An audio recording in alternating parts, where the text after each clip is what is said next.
Vlad is a young orphan born in the slums of Shora who's always dreamed of a better life, but had no means to achieve it. He has struggled just to survive, so making grand ambitions seem foolish. But what he and no one knows is that he possesses the potential to become the greatest swordsman in the world. Beyond talent, he has the willpower and sheer insanity necessary to become the deadliest killer. And even amidst of all that misery, he swore that if given the chance, he would change his life. But is that really true? When things took a turn for the worse, far beyond his imagination, he caught a glimpse of an opportunity to pursue his ultimate dream. However, he would have to start from the very bottom.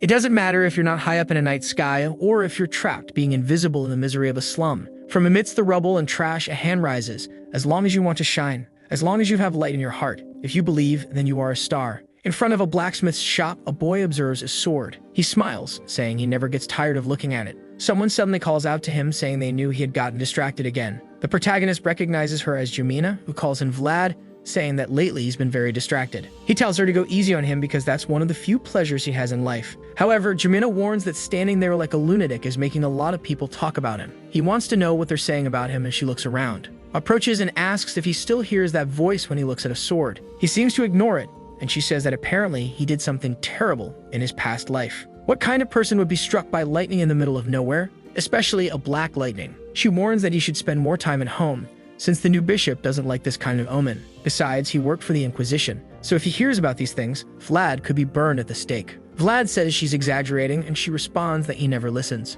She reminds him that several people saw him get struck by lightning, so it's best he doesn't give them more reasons to be interrogated by the church. Vlad says it doesn't make any sense, and all he's doing is looking for a sword. She says that sometimes he's very frustrating and asks why he doesn't just buy it on credit. Vlad explains it's too expensive, and she says it doesn't make sense. It's just a piece of metal, so how expensive can it be? After a brief silence, he says it costs 5 gold coins. Jamina says he must be joking. With 5 gold coins, you can live for an entire year, which is much better than a piece of metal. Suddenly, someone shouts, asking who called it a piece of metal. It's the blacksmiths, saying that sewer rats like the two of them don't even deserve to look at that masterpiece. But Jamina says that only sewer rats pass in front of his shop anyway. So who does he expect to buy that thing? Is the old man already getting senile? The blacksmith says she's a pest for saying something like that. But Jamina continues, saying she doesn't know why he makes swords, since no knights pass through that failed place. The old man yells at the two of them, telling them to go back to their shop and wash some dishes. The girl gets angry, asking how he dares to say that to a young lady. Vlad pulls her and tells her to stop provoking the blacksmith, who is cursing and saying he won't waste more words on them. Watching them leave, the old man thinks they're really rotten. He saved the two from misery, and now he's being repaid with insults. In those cold times, it was he who gave them a lot of food. He gets angry and decides to go back to his shop, but not before noticing something. Vlad's footprints in the fog indicate that once again he stood there for a long time. But the blacksmith says he should be thinking about how to survive and not about how to get a sword. Those who come from a place like this can't fill their heads with dreams, or they will end up bitter and disappointed. This is something the blacksmith knows very well. Observing the sword, he says he will only sell it to someone who has the ability to leave this place. He doesn't want his masterpiece to rot here forever. However, looking at the blade, he says that in a way it reminds him of the boy. Even in the filth of this slum, he somehow still manages to shine. This city is the main trading hub of the northern region and is ruled by the powerful Bayezid family. This is the region of Shora. But beneath all this beauty and splendor, there is shadow. And it is precisely where the slum is located, a place where everything considered trash and disgusting is abandoned. In a busy bar on the second floor, a man drags a girl by her hair, asking if she really thought she could deceive him like that. Being dragged, she wants to know what he means by being deceived. He says he's been a mercenary for 20 years and won't be made a fool of. Someone comes down the stairs saying that there's never a moment of peace there. The bald man points at Vlad and says it's good he showed up, but tells him to call the madame of that place. Vlad warns that spending time with the madame requires payment in gold, not silver. The bald man angrily says that this place is trash to be spending gold on and claims that with that money he could even buy his mother. Vlad just stares at him, but the bald man says that the candles they are using are a scam. He hadn't even taken his shirt off properly, and the thing had already gone out. Vlad asks if he really thought he could have fun with a 5-minute candle. He says that if he's so poor that he can't buy more time, he should go home and squeeze his own wife's butt. The man's veins are bulging even on his bald head, and Vlad says he's too noisy, so he'll have to show him something. He points to the clock and says they will use it to see if the candle really lasts 5 minutes. If the candle doesn't last, he can take out all of his frustration on the woman he's holding. The bald man angrily says he doesn't want to believe a bunch of scammers like him.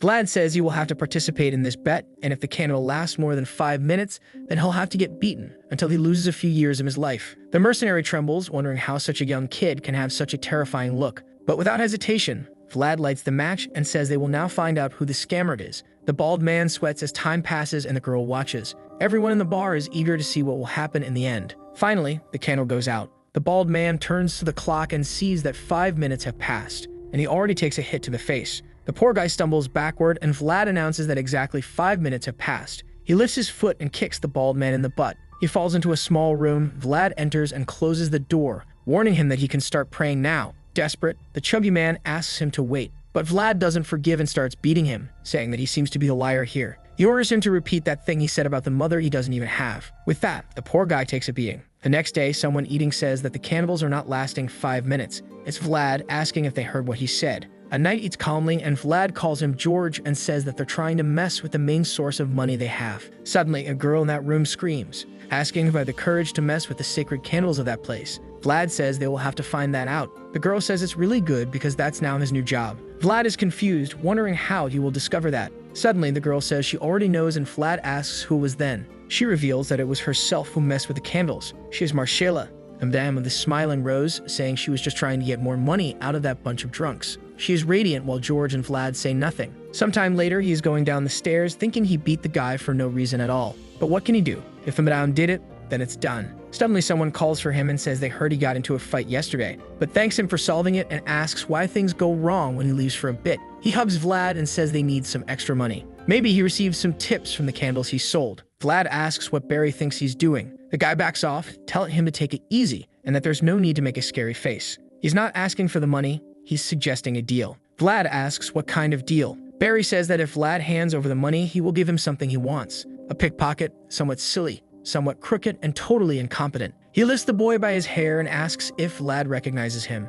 He says he will sell him for 40 silver coins, which is almost a steal, it's so cheap. Vlad asks how the boy's fingers and ankles are. Barry says he's still intact and they would never sell something damaged. They only gave him a little adjustment, but he's still healthy and strong. Vlad tells them to go to hell and throws the money on the ground. But he warns that next time, they shouldn't call him and should kill the kid. Barry and his friends leave, saying they're too honest to kill a boy like that. But Vlad knows they're all a bunch of liars. As they leave, they comment that it was obvious Vlad would accept the offer. There must be some reason he's buying all these street kids. Vlad calls out the name Ned. The boy apologizes and says he tried to escape, but Vlad stares at him and asks if they broke anything. Ned says no. He then tells the boy to disappear before he has to beat him too. Ned gets up and thanks Vlad. Vlad wonders how he's going to gather 5 gold coins at this rate. The city of Shkora is bustling, and someone writing says the boy was lucky. He could have lost both fingers for trying to steal like that. This man is Harvem, Captain Hoover's attendant. He had his fingers cut off and his ankles slashed, because the bishop wanted to make an example of him last time. Harvem comments to Vlad that he heard the candles from the Smiling Rose had been tampered with. Vlad says information is traveling very fast lately, and Harvem says everyone is saying it was the madame's doing,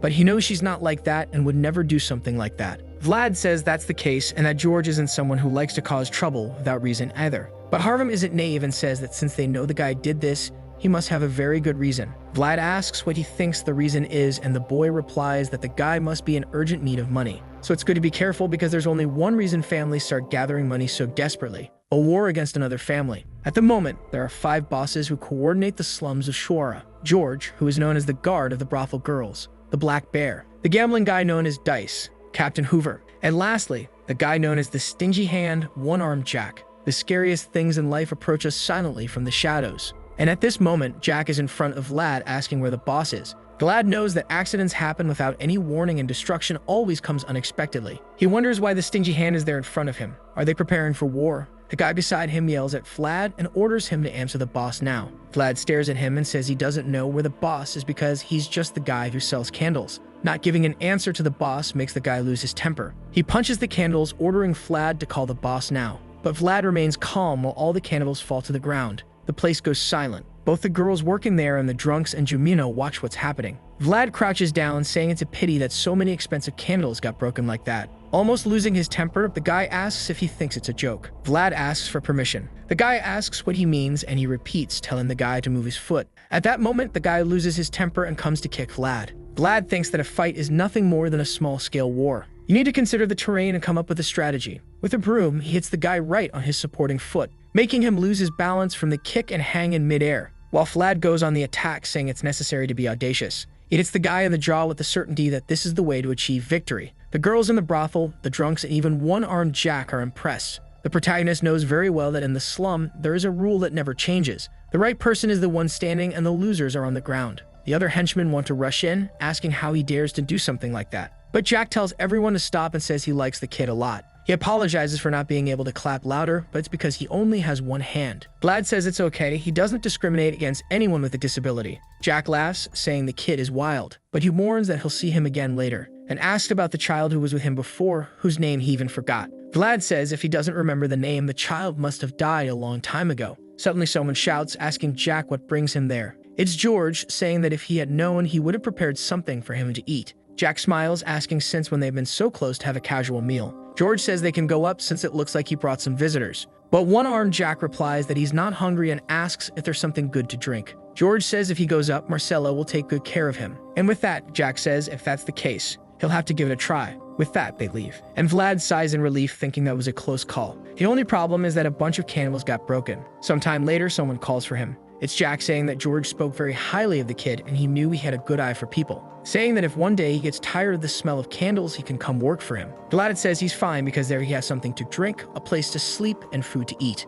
One-armed Jack smiles, saying they can also provide all that, and he throws a coin, saying it's for the candles. Vlad sees that it's a gold coin and tells Jack that the value isn't that high. But one-armed Jack replies that there's a lot more where that came from if he wants to come work for him. With that, he thanks for the food and leaves with everyone. Vlad thinks the guy is smiling, so maybe the conversation went well. Until Jamina from the second floor calls him, saying that George wants to talk. Upstairs, no one seems happy, and Vlad is impressed, where George gives him a knife as a present, saying that circumstances are changing, and tells him to keep it close at all times. Vlad could tell from the vibe of the brothel. The conversation between Jack and George had been a disaster. Jack said he didn't want to see him selling candles anymore, and George asked what he was going to do then. George explained that some of his sources are warning that Jack is bringing a mercenary knight. Vlad asked if it was someone like him. George said yes, someone like him. In Shkora, Jack has a huge gang, but no one there can defeat a former knight like George. As the saying goes, an army of sheep cannot defeat a single wolf. However, the balance of power would change completely if Jack hired a former knight as a mercenary. George says this would be a huge disadvantage, and that's why he needs Vlad,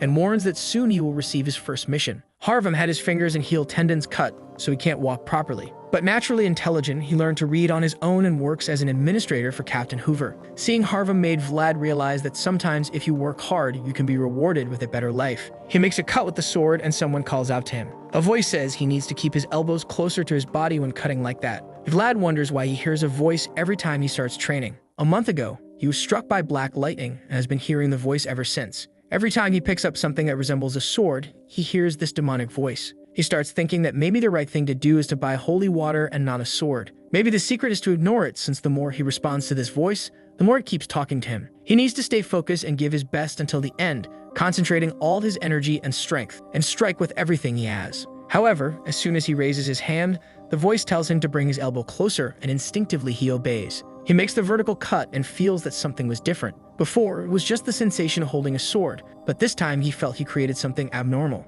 An energy that flows beyond the reach of the sword, known as the blade arc, which makes Vlad wonder whose voice is in his head. Under the moonlight, someone cleans a blood-soaked blade, saying that age is starting to catch up. The winter cold now seems to cut right to the bone. He hears a chicken sound, and thinks it's not a bad imitation, but seems like it's someone pretty dumb. He then approaches and tells whoever it is to stop what they're doing because he has arrived. The voice asks if he is Stanger. The man says yes and assumes he must be Vlad. Stanger says he knows Vlad is from the slum, so it's strange that he has golden hair and blue eyes. One might even confuse him for a noble. Vlad hands over the letter from the boss, and Stanger understands that another family has also hired a mercenary knight. Vlad turns, saying he will lead the way and they should arrive in 2 nights. Stanger says nothing and sighs, saying he doesn't know if he should follow someone so idiotic. Vlad says he's smart enough to show the way, but Stanger says he doesn't seem like it, especially since he imitated the sound of a summer bird, but they're in winter. And he warns that if he notices Vlad changing the path, he'll kill him on the spot. Vlad looks at him and tells him to follow quickly because he doesn't want to mess up his first mission either. Stanger is incredulous about this kid. He put on the scariest face he knows, but the boy didn't hesitate for a second. He smiles, thinking he now understands why George likes this guy. He really is a diamond in the rough. Sometime later, the two are in a cave and Vlad is just staring at Stanger. Stanger asks why he's doing that. Hasn't he ever seen a retired knight before? Vlad says not this close, and the man says it looks like he hasn't seen much of the world. Vlad asks where he's from, and the man says he's from Dhaka.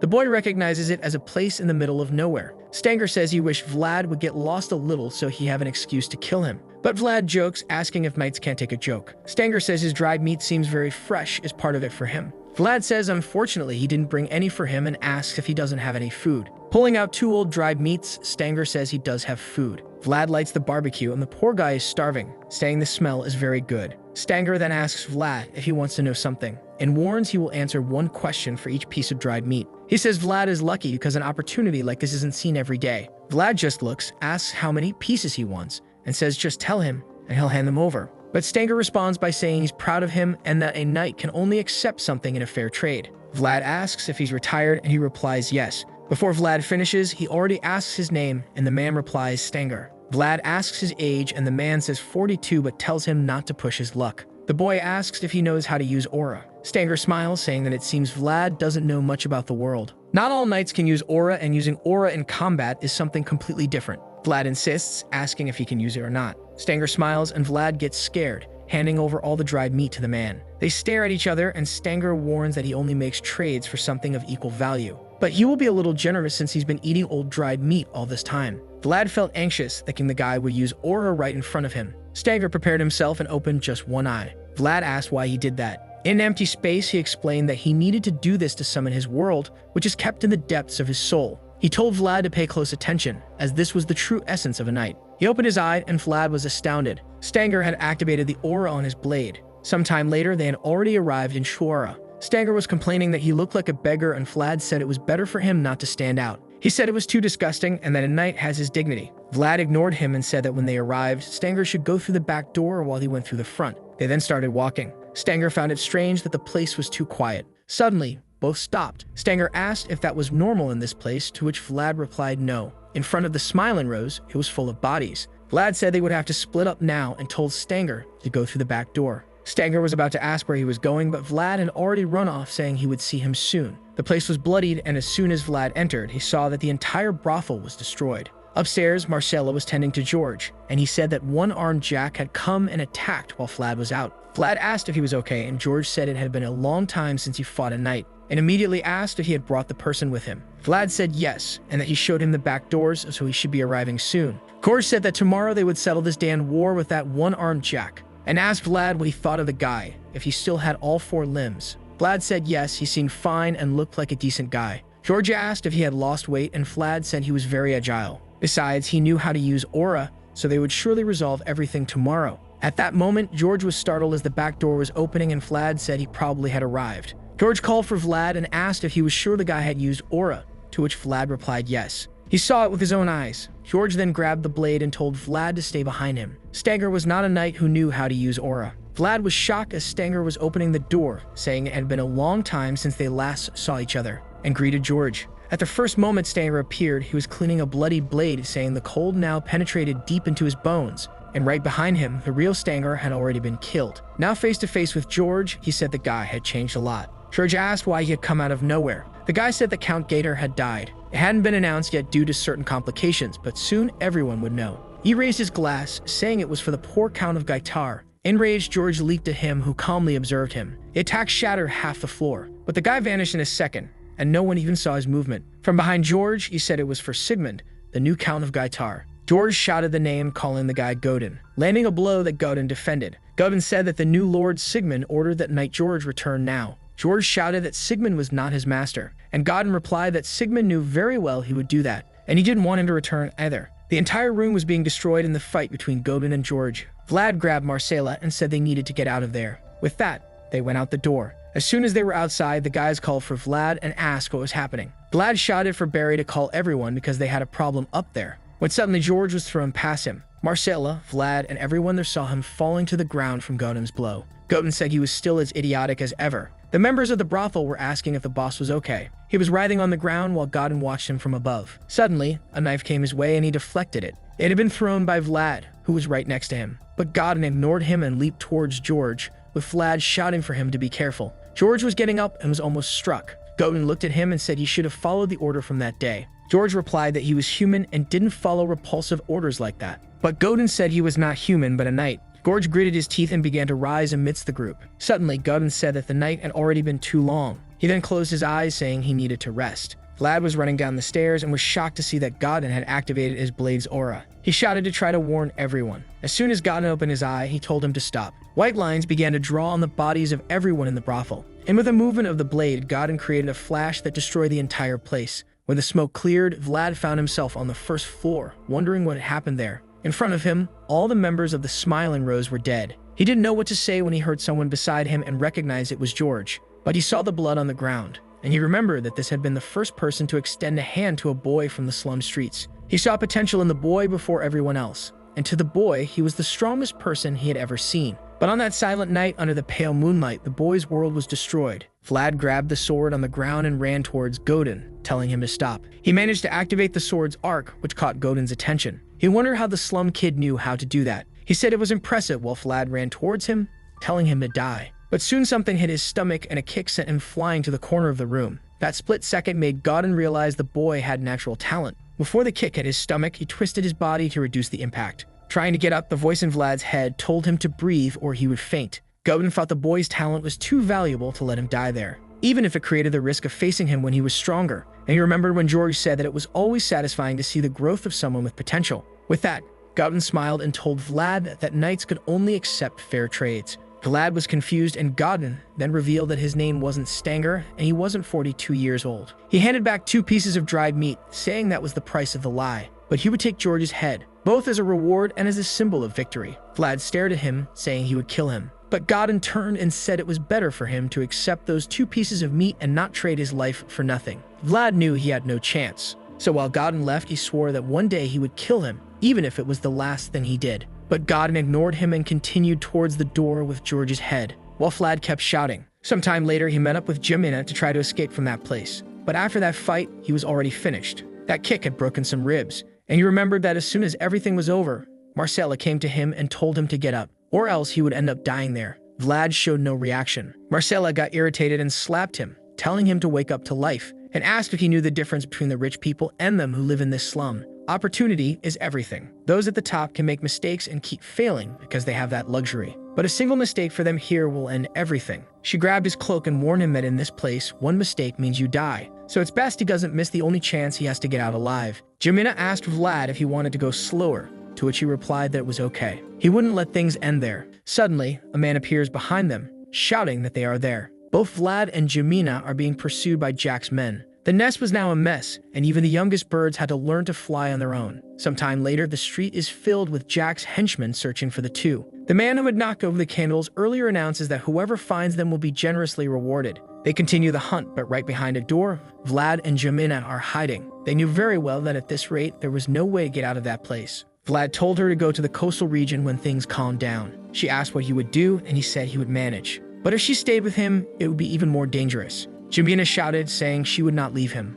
But Vlad reminded her that she had said she would do it for Marcella. He told her to ask Harvin for help, but she kept insisting that she didn't want to. Vlad shouted that she was being a nuisance and asked if he looked like someone who could protect her now. She cried, not knowing what to say when someone asked who was there. At that moment, she grabbed a blade that was next to her and pointed it in the direction. It was the blacksmith with a lantern. He asked why there were 2 kids in his shop. Jamina told the old man not to move. The old man wanted to know if they had gone mad since this was his house. Jamina continued shouting, saying if he didn't stay quiet, she would attack him now. But the old man just looked. After staring at them, he said he understood the situation was serious, but asked her to put the blade away. Jamina gritted her teeth and told him to hand over the sword now. The old man asked what she was talking about, and she said she wanted him to hand over the sword that was always in front of the forge. Vlad told Jamina to put it away, but she continued shouting for the old man to hand over the sword. The blacksmith knew that was how things worked in the slum. People sold to survive, and that's how he had also come far. And it seemed it was now this young girl's turn. The old man said she was pitiful.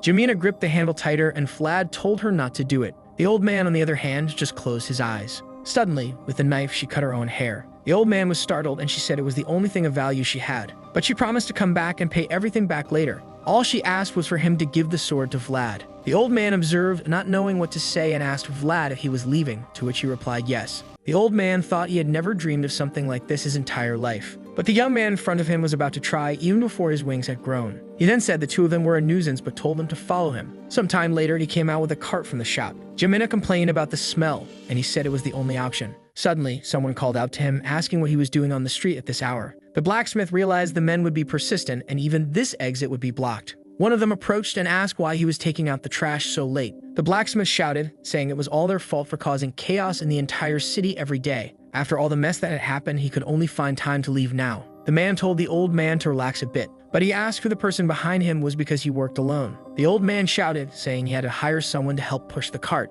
The man said he would let him go just because he was the only blacksmith in that slum, but he would have to take a look at who it was. He placed the sword on the person's hood and told them not to move or lose an arm. Then he cut the hood. The old man was startled by the sickly look Jumina made, imitating a beggar, saying she just wanted to earn a piece of bread. Seeing that, the man said they could go. The old man then asked who they were looking for at that hour, and the man replied it was Vlad, who worked for Georgie. He then pulls the cart, saying he's leaving, but the man insists on checking one more time. Under the trash, Vlad was hiding, and the man called someone to take a look. At that moment, all three knew that if anyone checked thoroughly, everything would go wrong. A dark-skinned man with a spear approached and said he would handle it. The old man wondered if he should have taken another route, but he knew those routes must be blocked too. The man remarked that it was a lot of trash, strangely, but seemed to notice something. He readied his spear, and Jumina felt insecure. The man said not to blame him because he was just doing his job. He then started to attack the trash, rummaging through it. Jumina and the blacksmith knew something was about to go wrong. The man continued searching through the trash when he suddenly mentioned that Harvin had placed a boat near the river.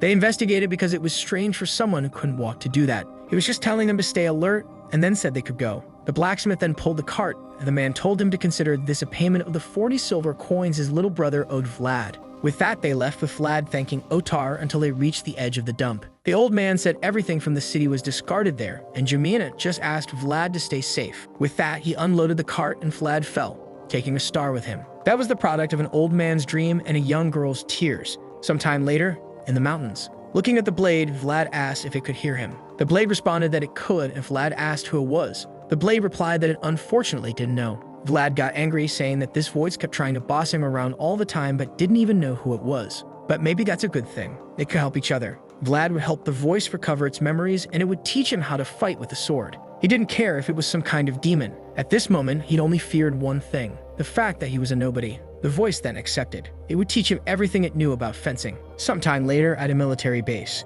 inside one of the tents, someone observed a map of the region. The name was Joseph Vazid, and he said it all seemed too easy. Too easy. Someone entered the room calling Master Joseph, who recognized him as Zayar. Zayar said something seemed to be bothering him and asked what the problem was. Joseph said everything was too easy. Zayar agreed that they were doing well, but Joseph reminded him that many people were deserting and some were disappearing without reason. If the mission he participated in showed mediocre results, everyone would doubt his abilities as a leader. Both his father and other family members, especially his older brother named Rucker. Zayar remained silent. Joseph thought that if things continued this way, the next count would definitely be Rucker. The Vazid family is a family of warriors, and their history proves that. After all, his father got to where he is by destroying his own brothers. Joseph said he didn't have enough knights by his side, other than Zayar. Zayar approached, saying he needed to talk about that. He said one of the mercenaries was very suspicious. Joseph asked if he thought it was a spy for Rucker. To which Zayar replied that it wasn't that kind of suspicious, but something he would only understand if he went and saw. They then observed a goblin with its belly slashed.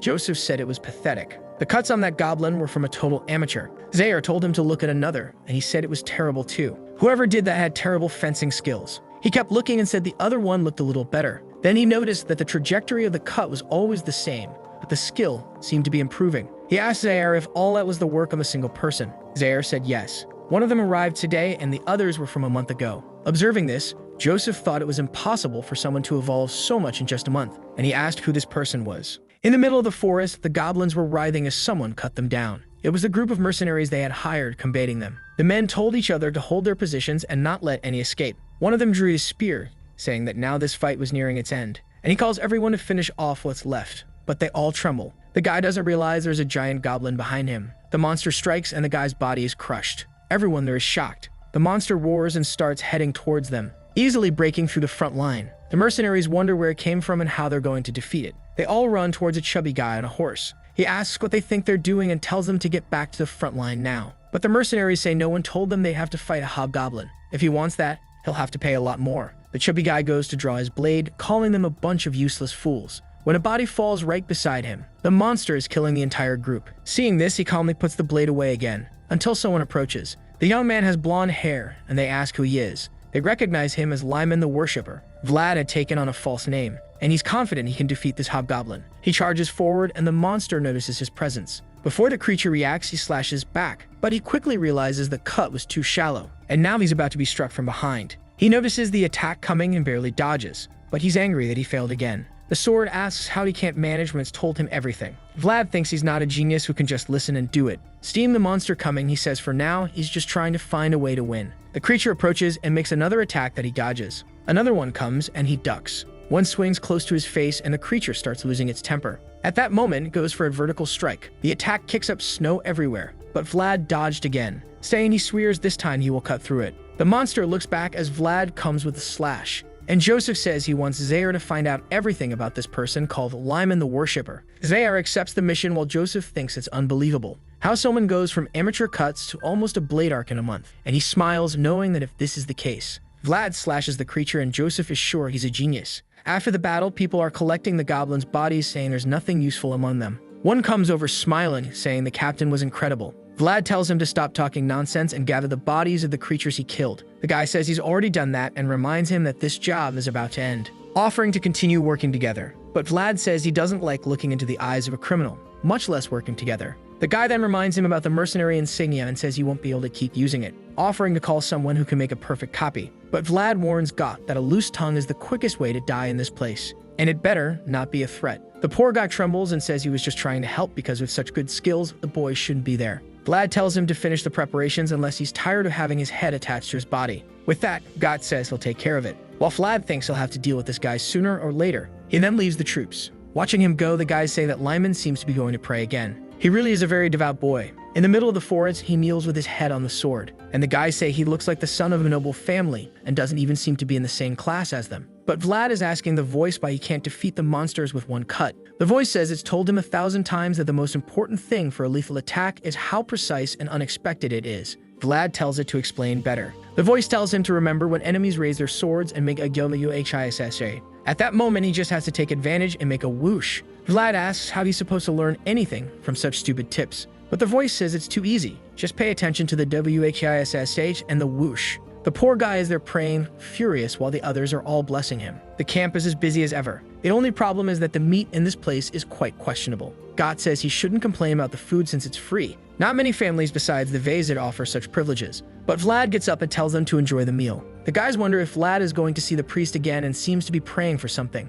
He then goes to the church tent and the priest welcomes Lyman. Vlad greets him and says he hopes he had a good night's sleep. Andrea responds, saying he heard the boy went to pray last night despite the cold. Vlad says no cold can reach him when he's warmed by the Lord's blessings. Andrea laughs, saying the boy sounds more like a priest than he does. A little boy named Jim then announces that breakfast is ready. The priest tells Vlad to sit down, who awkwardly says he didn't come to eat. But they're already preparing to pray and all he can do is thank for the daily bread. While they pray, the priest glances at Vlad. To him, the boy is very genuine. Someone who hasn't lost an ounce of sincerity despite the misery surrounding him. He needs to guide this young man destined to walk through blood-stained fields of war until the day of his death. Perhaps the connection between them is a gift from God. With that, he says amen and tells Vlad they can eat. Now the lucky guy has fresh bread and hot soup that's real food. Andrea then says he wants to talk about the boy's fencing. He knew he was talented and says even Joseph Fayezid has heard of him. Vlad is curious and asks what happened after that. Andrea says he recommended him because he's a very good boy with a bright future ahead. The Fayezid family is widely known even in the north, so just working for them improves his life.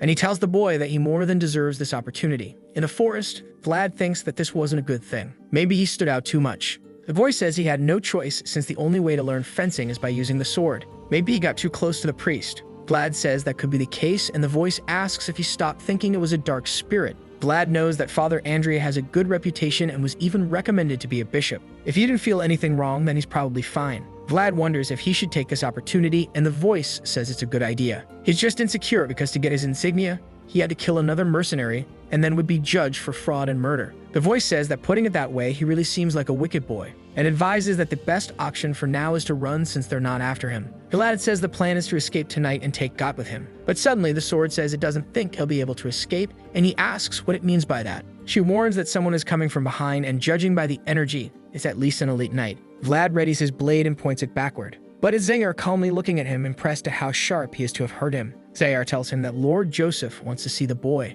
Vlad gets up, thinking he should have flowed but now can't show weakness, and then says he feels honored. Zaire asks if the boy knew he was coming. Vlad says he heard from Father Andrea but didn't expect it so soon. Zaire is once again impressed as he approached, and the boy didn't flinch even once. With that, he begins to walk away, telling him to follow. Seeing Zaire gaining distance, Vlad wonders if he should try to run. The voice tells him not to even think about it. A knight at that level can cut off his head in less than 3 steps. With that, Vlad realizes he has no choice. He then goes to Joseph's tent, who greets him, saying it's a pleasure to meet him. Vlad bows, saying it's an honor to meet Lord Joseph. The Lord asks if things are to his liking. Vlad says yes, all thanks to the Lord's kindness. Joseph then says that with blonde hair and blue eyes, he almost looks like the son of a noble. He asks if his name is Lyman, and Vlad confirms. Joseph then closes the book and says he should have known. Zaire slaps him across the face. They stare at each other, and Joseph warns Vlad of Shkora that he hates liars. Vlad says it looks like they already know everything then. Joseph says they know his mother is a prostitute and they don't know where his father ended up,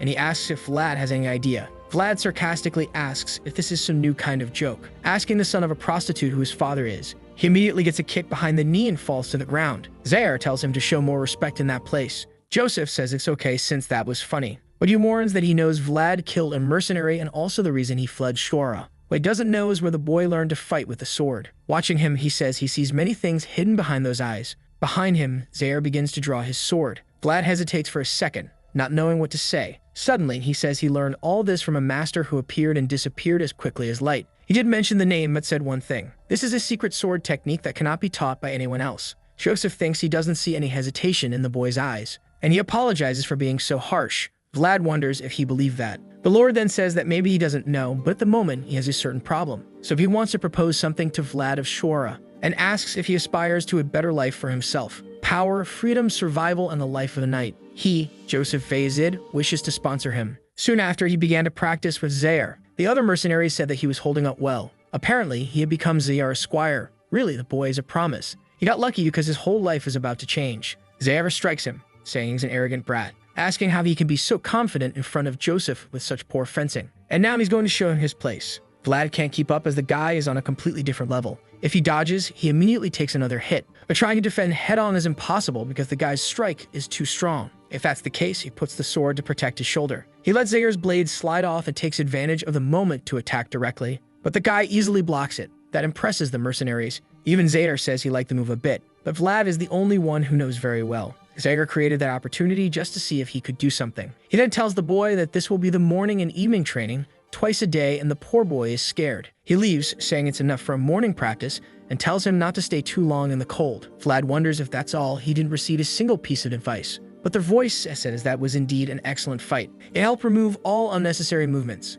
Really, a beating is the best way to learn. The poor boy wonders why no one ever seems to be on his side. Finishing, Joseph asks what his impression of the boy is. He responds that he has potential. Maybe if he were the son of a noble family, even the Count himself would be interested in the boy. Joseph smiles, saying he knew he was right about him. But Zaire warns that the big problem is arrogance since the boy doesn't know his place. The Lord responds that it's okay since the boy grew up in the slum, so it's common for him to be like that, especially considering he has the perfect person for the job. Zaire says a knight without loyalty cannot be trusted. Joseph responds that he wouldn't believe the boy even if he knelt the moment they met. In fact, he even prefers that he is so honest about his feelings. Vlad said he has something he has to do. And for the Lord, it's better that things are this way since they both have something they want and they can both help each other. The knight simply agrees, saying that if that's the case, then it's all right. The boy is like a wolf, pure arrogance, untrustworthy, and still presumptuous. However, Joseph says it's okay. He's in no hurry. It takes a long time to build a cage big enough for a wolf to think he's free. In the forest, God was freezing as it was the middle of winter. He thought it was unbelievable that Vlad had now become Zaire's squire, and it would be difficult for them to escape. Maybe he was lucky since now he doesn't have to stay in the cold and doesn't need to train with the expeditionary forces anymore. Suddenly, a knight comes by and asks if everything's all right. Gott recognizes him as Roderick and says everything is fine. Roderick tells him to keep an eye out for any problems and leaves, while Gott says he can count on him. He stands there, just watching Roderick and observing the area, thinking that the guy looks like a statue and not even a needle could wake him up. But now with him there, he can finally get some sleep. He ends up dozing off and suddenly wakes up. He hears Roderick asking what someone is doing there and that it looks like someone is looking for a child. He watches Roderick from a distance, who asks what's wrong with a woman and says he's not her son. Gott finds all this very confusing and wonders why he stopped mid-sentence. He gulps and starts heading in that direction, confused about what's happening. Why is Roderick going to that place away from the camp? Suddenly, the man is surrounded by a black mist. At that moment, Gott trembles. The next day, Vlad was exhausted, wondering why the damn Zaire couldn't be a bit kinder. However, a voice told him to appreciate it because few in this world have the chance to practice with someone so good. Vlad replied that he was sure the damn guy was hitting him hard on purpose. The voice responded that this made things even better, making Vlad sad since no one seemed to be on his side. At that moment, someone called for Lemon. It was Gott behind a tree, wanting to talk to him. Vlad approached and asked what it was. Got said he would flee that place tonight. He mentioned that he was only telling Vlad because they were friends. Vlad wanted to know what this crazy guy was talking about, but Got said he saw it with his own eyes. That forest had a monster that carried a curse. Our boy seemed scared, and Got asked why he thought there were so many deserters if they got food and the working conditions were good there. The truth was there were no deserters, they were all being taken by this curse. He warned that he saw one of the knights being taken to the forest. However, Vlad didn't react and started wanting to hit him, telling him to stop talking nonsense just to flee. But God insisted it was true and asked if he didn't know about the guy who disappeared. Vlad asked if he was talking about Roderick, and God agreed. He explained that another strange thing was that everyone who disappeared had black hair. At least the protagonist was immune. Changing the scene, God was already making an angry face. Apparently, Vlad had told everything to Zayar, who now ordered God to show the way. Zayar asked if the guy was trustworthy, and Vlad said he wasn't the type to lie. Zayar saw it as an opportunity to increase Joseph's accomplishments. After all, discovering a phenomenon and defeating a ghost was much more interesting than just defending against goblins. The problem was that he found this black hair thing strange. He seemed worried, and Vlad said that with the 3 knights in the field, everything would be fine. The only person stronger than Roderick in that place was Zayar, so he had to lead this advance. After a while, God announced that they had found the expeditionary forces. A boy named Ern introduced himself as Roderick's squire. Zayar asked if he hadn't found anything, and Ern said unfortunately not. They had the best hunters and researchers, but no footprints were seen. Zayar realized he would have to look for himself. So he ordered everyone to divide into groups of 3, stay within sight of each other, and start searching the area. A while later, God was dying of anger at Vlad for reporting him. He said Vlad took advantage of his goodwill. Vlad told him to stop complaining and keep looking around. Zayar asked if they had found anything, and they replied no. Zayar called him useless and asked how they found someone who disappeared in the slum. Vlad explained that they just beat the person closest to where the guy disappeared and got the information. Obviously, an unhelpful piece of information for Zayar. However, he knew it would soon be night, and they would have to return empty-handed. But at that moment, something caught his attention. He asked the group if anyone had checked the other side of the river. Got said no because the expeditionaries ignored that area. Zayar thought it was probably the last place to be seen. He ordered everyone to gather the mercenaries and cross the river. With that, Got signaled to call everyone. Stepping on the ice, he said it wasn't completely solid. Vlad said it seemed hard enough for a few people to cross. At that moment, some mercenaries appeared and asked if they had found anything. Zayar said no and explained that they would go to the other side of the river in groups of 3. The guys agreed right away, and everyone started crossing. However, Got was hesitating, and Vlad asked what the problem was. Biting his lips, he said he had a very bad feeling. Vlad said the feeling was called fear, and Got said of course he was afraid. He wasn't some kind of genius knight. Someone as weak as him could only survive by having good instincts. And at that moment, all his instincts were telling him not to cross that lake. Vlad said he didn't understand the instincts Got was talking about. However, he was sure that if Got tried to flee, he would die now, because it's very suspicious that the only person who witnessed the crime is fleeing the scene. Vlad warned Got to stay quiet and cross the river quickly to avoid raising more suspicion. Got complied, though he insisted it was a terrible idea.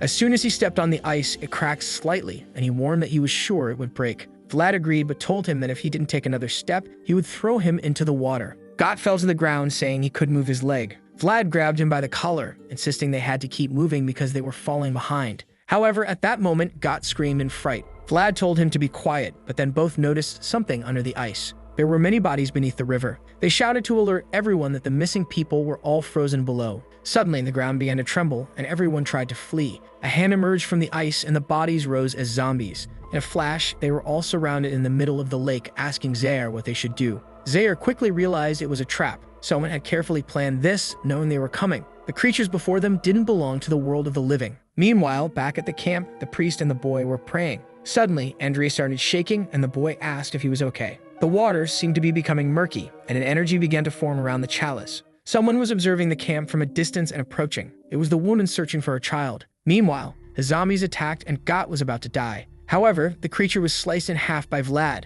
The problem was that there seemed to be an endless number of them. Vlad quickly chopped 7 of them into pieces. Got, terrified, fell to the ground, and Vlad told him to grab his spear. A voice told Vlad not to panic and to observe the area before moving. Moving forward wasn't an option due to the crack, and he wondered where Zayar was. In the midst of the chaos, Zayar was cutting through the crowd. The problem was that many soldiers were being defeated, and the fight seemed endless. As he fought, Zayar wondered about the trap's purpose. He concluded that he couldn't be sure, but he knew who the target was. Without hesitation, he activated his blade's aura just as all the monsters jumped at him. One slash turned them all into pieces. The soldiers cheered, believing Zayar would save them. Zayar then shouted Vlad's name, telling him to fulfill his part of the deal. Vlad looked back, asking what he wanted him to do. Zaire told him to run back to the base and defend Joseph until he returned. Vlad agreed and started running, telling Gok to come along. Watching him leave, Zaire hoped his prayers would reach Joseph. Someone stepped on his back and Zaire turned to face the attacker.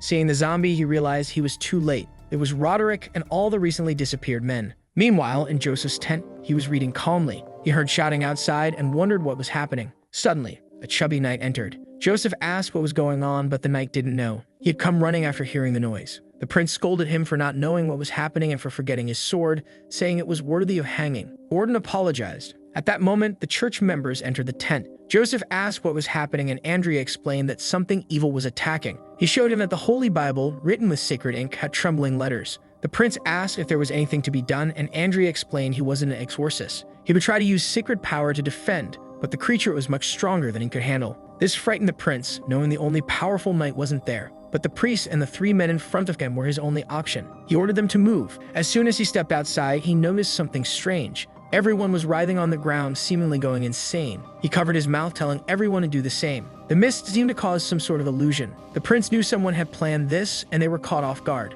At that moment, everyone felt a chill when the woman called for her child. She was right next to the tent, wondering where he was. Everyone in the prince's group froze. She stopped and turned to him, asking if it was him. Seeing Joseph, she said she had found her son after all. She approached with a sinister hand, but a hand of light blocked her. The boy and Andrea began praying to protect the area. Seeing the monster, Joseph was sure that only Zaire could defeat her. The other 2 knights were useless, even with the extraordinary blessing from the priest. The monster kept hitting the barrier and the prince knew it was a curse, a deadly curse targeting him. The problem was figuring out who was behind it. Jin started coughing up blood and Andrea told him to hold on or the barrier would fall. The monster's hand began to penetrate the light, but as Jin resumed praying, it was repelled once more. Joseph realized that the priest's acolyte was at his limit. Once the boy's energy ran out, it would be the end. At this rate, he didn't think they could survive until sunrise. At that moment, something caught his attention. Vlad was approaching from behind the monster. It turned to react, but Vlad wielded a blade of aura. Earlier, the voice had told him that a normal sword wouldn't cut a curse.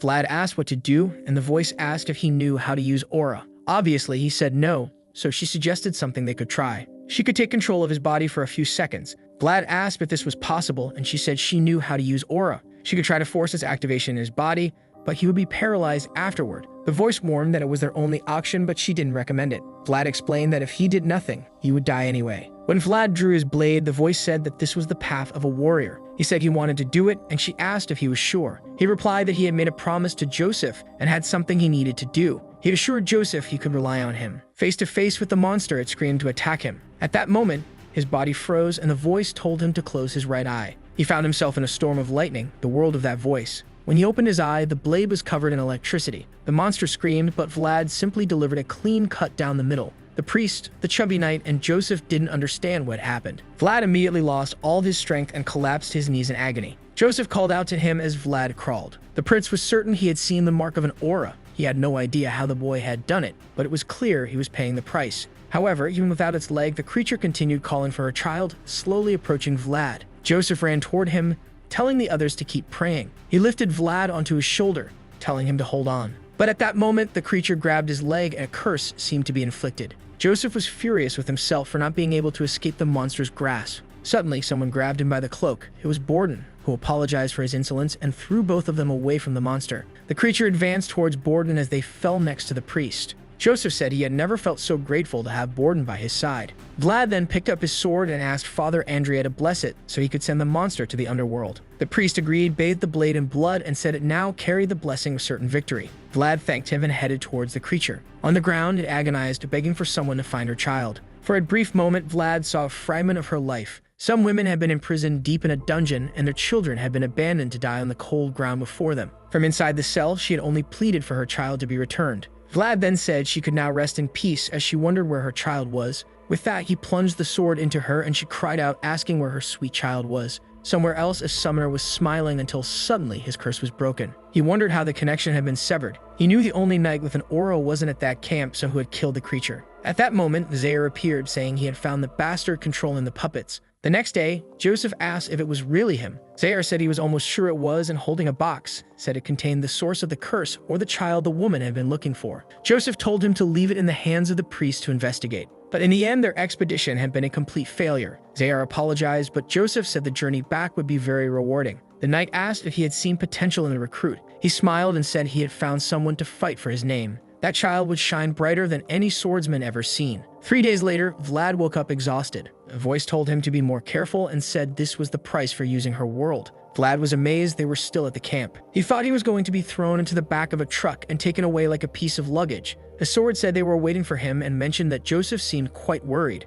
With that, he left the tent and noticed that the camp was unusually quiet. Suddenly, Got came over, all happy, saying he thought he was going to die. Vlad said he was impressed that Got was still there, but Got replied that the guys increased the salary until they returned. Got started talking about how he brought Vlad here and then went back on horseback to fetch the other. Vlad said it was fine and that he would tell the guys about it later. Got then told him to go to Joseph's tent as soon as he woke up. With that, he left, telling the annoying guy to shut up. In Joseph's tent, he poured some wine and asked if Vlad knew how to drink it. Vlad said yes because he had worked in a brothel for a long time. However, he had never tried anything as expensive as that. Joseph explained that it was only available to nobles and said he wanted to thank Vlad for saving his life instead of running away to save himself. Vlad explained that he only did it because of the agreement they had made. Joseph agreed, saying they had a pact of trust rather than loyalty. The prince thought about how the boy followed the deal without even signing anything. He couldn't afford to lose such talent. In fact, he had to do everything possible to keep him around. Joseph then said it was time for him to fulfill his part of the agreement and announced that, as compensation for what he did,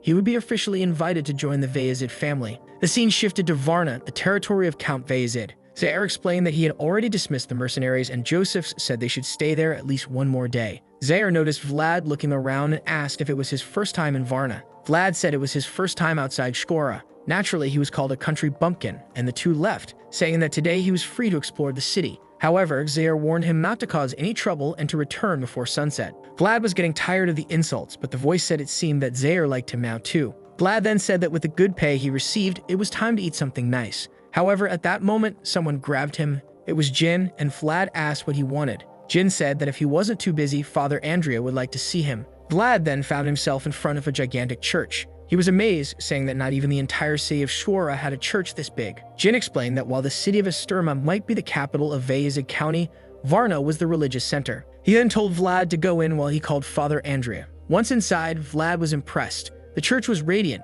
and he thought that although he was called Lyman the Worshipper, he had never truly prayed in his life. In a way, he was a sinner. Andrea appeared and apologized for making him wait. Vlad said it was nothing and thanked him for the invitation. Andrea handed him something and Vlad was confused. He explained that it was an identification badge. He could receive one from Joseph himself, but those issued by the church were more effective since faith extended across the entire continent. Vlad was impressed to see that Father Andrea's name was registered as his sponsor. Andrea placed his hand on Vlad's shoulder and told him to come there whenever he needed anything. From that day on, he would receive all the support he could. The boy, who hadn't even been registered at birth, now had one of the church's most important figures as his sponsor. From that day forward, he was no longer Vlad from the slums, but Vlad from Shkora. The county of Bayezid contained 3 cities and 12 villages. Shkora was the trading hub and Varna was the religious center. And here was the capital, Sutramata. On the way to the mansion, Zaire told Vlad that he was now a guest of Joseph. Any foolishness he did would tarnish the prince's honor. At the door of the room, Zaire warned Vlad and Got not to act like 2 country bumpkins.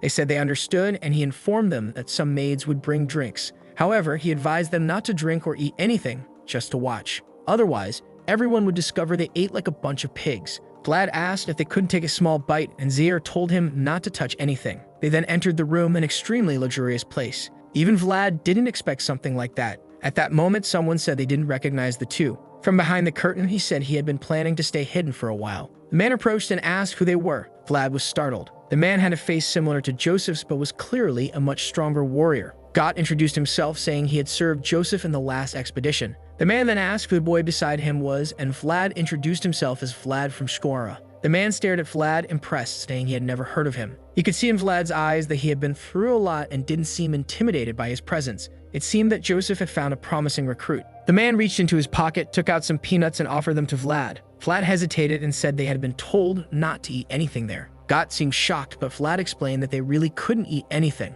Poor Got was terrified, clearly understanding that this person was important in the family. Refusing something like this was significant. The man felt a bit awkward, not understanding why Vlad refused. After all, he was the first son of the count of that place and Joseph's competitor, Rutger Bayezid. Someone was writing a letter and asked if the name was Vlad. It was Joseph talking about the boy to his father. He mentioned that aside from Zaire, whom he received from his mother, he hadn't brought any other promising soldiers. He added that if he could turn this boy into a respectable soldier for the Bayezid house, he would receive a good reward. Joseph thanked him, but his father warned that although his strength wasn't in combat, he shouldn't forget he was a member of the Bayezid family. Joseph said he understood, and his father asked how he was feeling, to which he responded he was fine. With that, his father told him he could leave, and he then withdrew, though it seemed he had difficulty moving one of his legs. The father instructed someone to find medicine for him, and the man next to him said he would speak with Miss Oksana. The father remarked that she spoiled her son too much. He then asked Ragmus, the man beside him, what he thought of what Joseph had said. Ragmus replied that it seemed true given the many strange occurrences.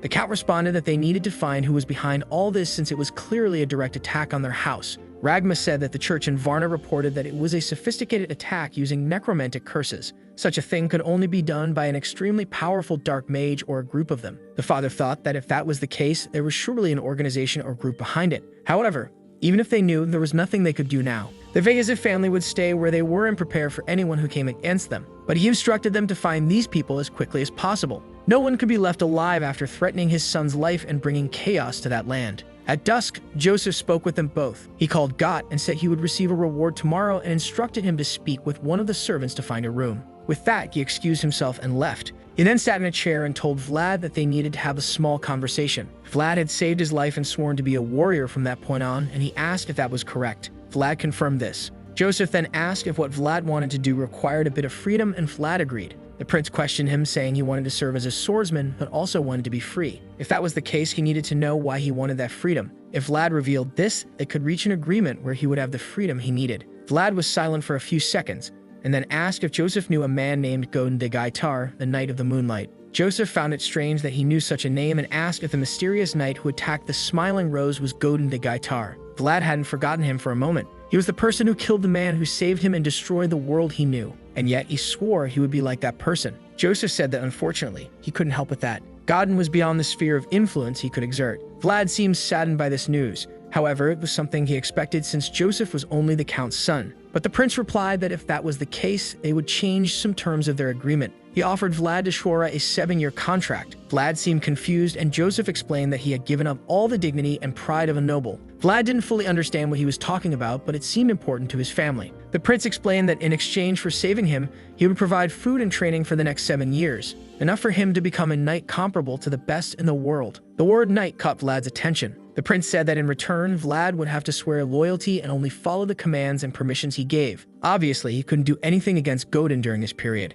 However, he would have permission to deal with anything related to the slums of Shora. He would also help him find the girl named Gemina who was living in the convent. He warned that in this world, there are things much sharper than entering the slums with a sword. As a prince, he had other weapons at his disposal. He asked Vlad what he thought of this offer. Moments later, Joseph was impressed with Vlad's goals. Zayar found it strange and asked why he was so interested in the boy, saying there were many more talented young people there. Joseph agreed, noting that every young person carries a certain potential within them. But whether a person would develop that talent was something entirely different. Zayar asked if he really believed the boy would meet these expectations. The prince replied that he was sure. He had seen the potential with his own eyes. Zayar tried to warn that the boy was extremely unpredictable, rebellious, and would be easy to train. But Joseph smiled, saying that was why he had a Zayar. 7 years wasn't a short period and should be enough to tame him. Zayar said he would at least try his best. Joseph thanked him and said that the wilder a horse, the more impressive it was to tame it, or at least that was what he thought. In reality, the boy was a wolf hunting the moon. The next day,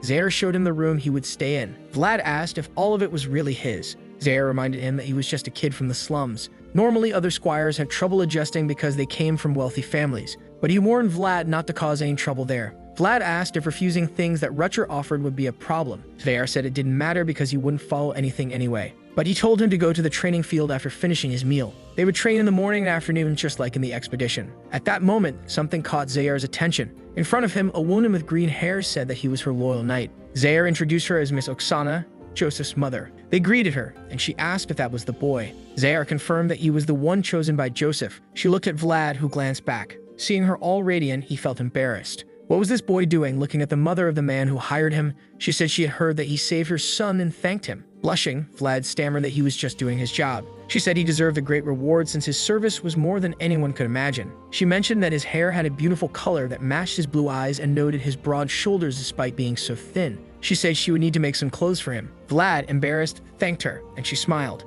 With that, she left telling Zaire to get back to work, and he thanked her. Vlad was still awkward, and Zaire asked what that was about. He had never seen the boy act like that. Vlad said he didn't know. It was just that he had never met a noblewoman before. Zaire replied that perhaps it wasn't so bad for a first time, noting that he himself still felt embarrassed every time he saw her. He told Vlad it was time to eat. The scene shifted to the cafeteria. A guy spat into Vlad's plate as he sat alone. The guy apologized, saying he mistook him for a trash can. The other squires laughed. Vlad said nothing, took the saliva with a spoon, threw it out of the plate, and continued eating, thinking it took less time than he expected. The guys found it strange that he was so calm. He remembered that Zaire warned him that anything he did would reflect directly on Joseph's reputation. Now he needed to find a way to teach these guys a lesson without tarnishing the prince's honor. The guys left in anger, saying he would soon realize his place. Vlad then asked what his name was. The guy found it strange, and Vlad asked again for his name. Intimidated and a bit embarrassed, the squire said his name was Sovinen. Vlad got up and left, saying he would remember that name.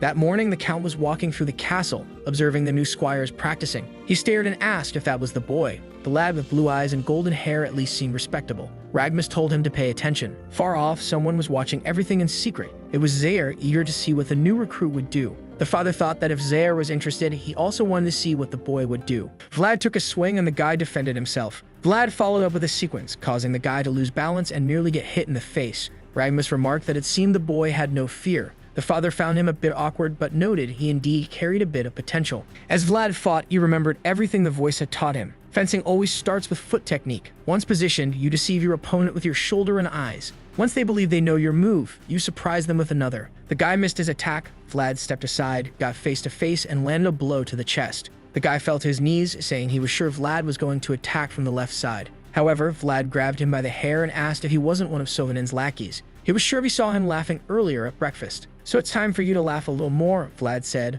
landing a punch right in the middle of his nose. The other squires couldn't believe what he had done. Ragmus asked the count if it was right for them to fight so brutally. The count said that in the end, a knight must have a strong heart. Besides, from a distance, Zaire seemed to be gleaming. Another squire came running, telling Vlad to stop, shouting that things would get serious if he didn't let go. Vlad dropped the guy to the ground and apologized for being too focused. People went to help the boy as Vlad walked towards Sovinen. He told Sovinen to apologize on his behalf when the boy woke up. Sovinen got angry, and as Vlad passed by, he said he also wanted to apologize in advance. He warned that the next time the soup was bland, he would call for him again. Sovinen was convinced the kid was a psychopath. Zaire had brought a wild dog from the slums. In the next scene, Gott mentioned he heard that Vlad had been beating up other squires. Vlad ignored him and asked if he was enjoying working in the stable. Gott said he definitely was, noting that it wasn't just any stable, it was the Vayazid house stable. However, he told Vlad not to change the subject, saying that hitting others was a crime in the state. Vlad said it didn't matter because in terms of brutality he went easy. Besides, he only hit the guy who was training against him, and they provoked him first. Vlad said it was better this way because none of those spoiled nobles would try to talk to him. At that moment, a chubby boy introduced himself as Portly. Vlad stared at him and asked what he wanted there. The chubby boy wasn't sure what to say, and Vlad told him to sit down or disappear. Portly seemed happy and sat down, but Vlad had only said that to make him leave quickly. Embarrassed, Portly said he always had to eat alone, which was why he wanted to join them. Vlad told him to talk less and focus more on eating. Portly mentioned that the sausage he was eating was supplied by his father, who had been raising livestock for generations. If Vlad liked sausages, his family could provide more. Vlad asked if he was really trying to buy him with sausage. In the next scene, they went to Portly's stash, which was filled with food. Vlad had forgotten that many of the squires came from wealthy families. Perhaps it would be good to start building some connections. He asked Portly if he wanted to eat together from now on. The chubby boy was overjoyed, asking if he was serious. Vlad said of course, noting that squires had to stick together. It wasn't just about the sausage. Oh boy. Zaire was exhausted from training Vlad twice a day and helping Joseph. At that moment, a knight called him and asked if they could talk. Zaire greeted Mr. Gregory and asked what it was. Gregory asked him not to seem so dissatisfied to see him, and Zaire said he was very busy. Gregory laughed, and Zaire told him to get to the point. Gregory said that now he had the chance to train a good squire, it seemed, but Zaire told him to focus on training his own. Gregory replied that he had trained his own well enough, noting that Portly was his and now chubby. He then said that Vlad seemed to have potential and didn't appear to be the type to let people bother him. Zaire told him to say what he wanted. Embarrassed, Gregory said that Vlad and Portly seemed to be becoming good friends. Zaire said that was impossible, noting that Vlad thought too highly of himself to make friends. Gregory revealed that he wanted Vlad to defend Portly a bit. He explained that Portly was his cousin's son and had been suffering a lot lately. Zaire asked if he really expected this to be for free. Gregory said that if he did it, he would owe him a favor. Zaire then said he would try, but the boy didn't listen to him much. Gregory said that was good. Zaire explained that he didn't understand. Vlad really didn't listen to anything he said. Gregory remarked that Vlad would go far in life then. Back at the stable, Gott said he didn't understand the problem. The horses there were well trained, but none of them accepted Vlad. It wasn't that he didn't know how to ride one, it was just that none accepted him. Vlad thought that his life had always been like that.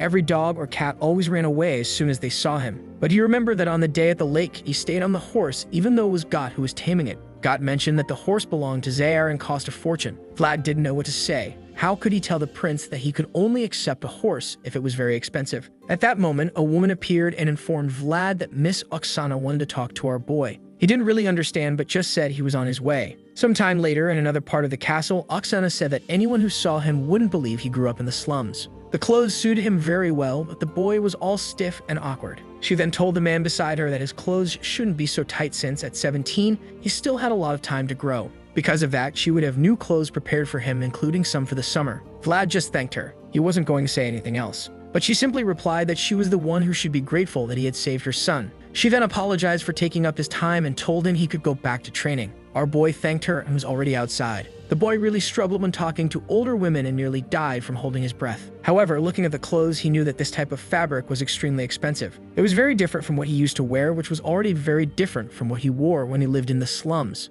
Walking down the corridor, he thought about how he had been doing his best to adapt to this place, yet he always felt like he didn't belong. That feeling was getting worse and weighing on him a little. Before he could glance out the window, he heard shouting and saw a group gathered. Down below, someone was beating up another boy, calling him a stinky fatso. Throwing another punch, he said that just because they had given him a truce, it didn't mean he had stopped being a loser. Portly couldn't do anything, and the guy warned that he was still the same trash, even with his new friend. Manhwa thought Vlad was going to step in and help the guy, but he was still there at the window, just thinking about how people were always the same, no matter where he went. And for the poor, the world was always full of idiots who needed to beat up the weaker ones to feel better about themselves. He threw his old clothes over his shoulder and said that apparently he would have to wear them once again. A little later that night, he knocked on a door. Someone asked who it was, and it was Vlad. Portly then opened the door, and our boy stared at him. Seeing his friend all bruised and awkward, he asked why he was there so late. Vlad just said he came to say one thing. It was for him to take it. Portly looked back and saw that he was talking about a big chunk of ham,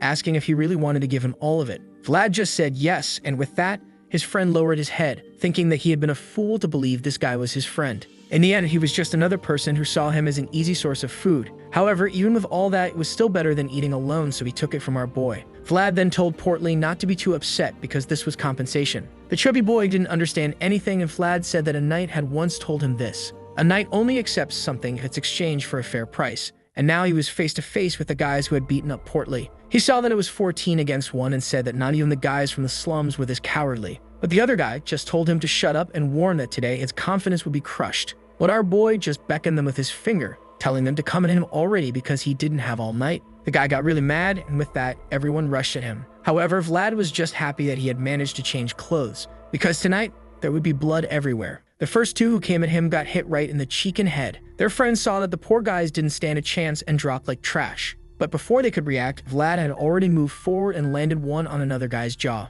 The fool's confidence faded when he saw that Vlad was completely different from training. He knew Vlad had only recently started learning swordsmanship, so it should be impossible. Right then, he ordered everyone to attack, saying they were going to kill this guy. But before he could finish speaking, Vlad was already underneath him, and he asked if he had ever felt the sensation of death before. The guy went for a strike, telling him to stop fooling around, but Vlad easily dodged. While facing him, a voice said that the results of his training with Zaire were starting to show. With a series of attacks, his opponent was stuck in place. The guy was trying to fight back, but kept getting hit in the shoulder every time. Meanwhile, Vlad thought that he finally understood what Zaire meant by creating his own space. He struck his opponent squarely in the back, and the fool collapsed like a piece of garbage. Before he could suffer, Vlad came in to strike his face. The poor guy was crying in fear, but I don't think Vlad was going to stop, and he landed the blow. The rest of the group looked on, but it was close. It barely missed his head. And Vlad warned them that from now on, they had better stay out of his sight and stop bothering the chubby guy. Crying like a child, the guy just said okay. While thinking that it was a close call,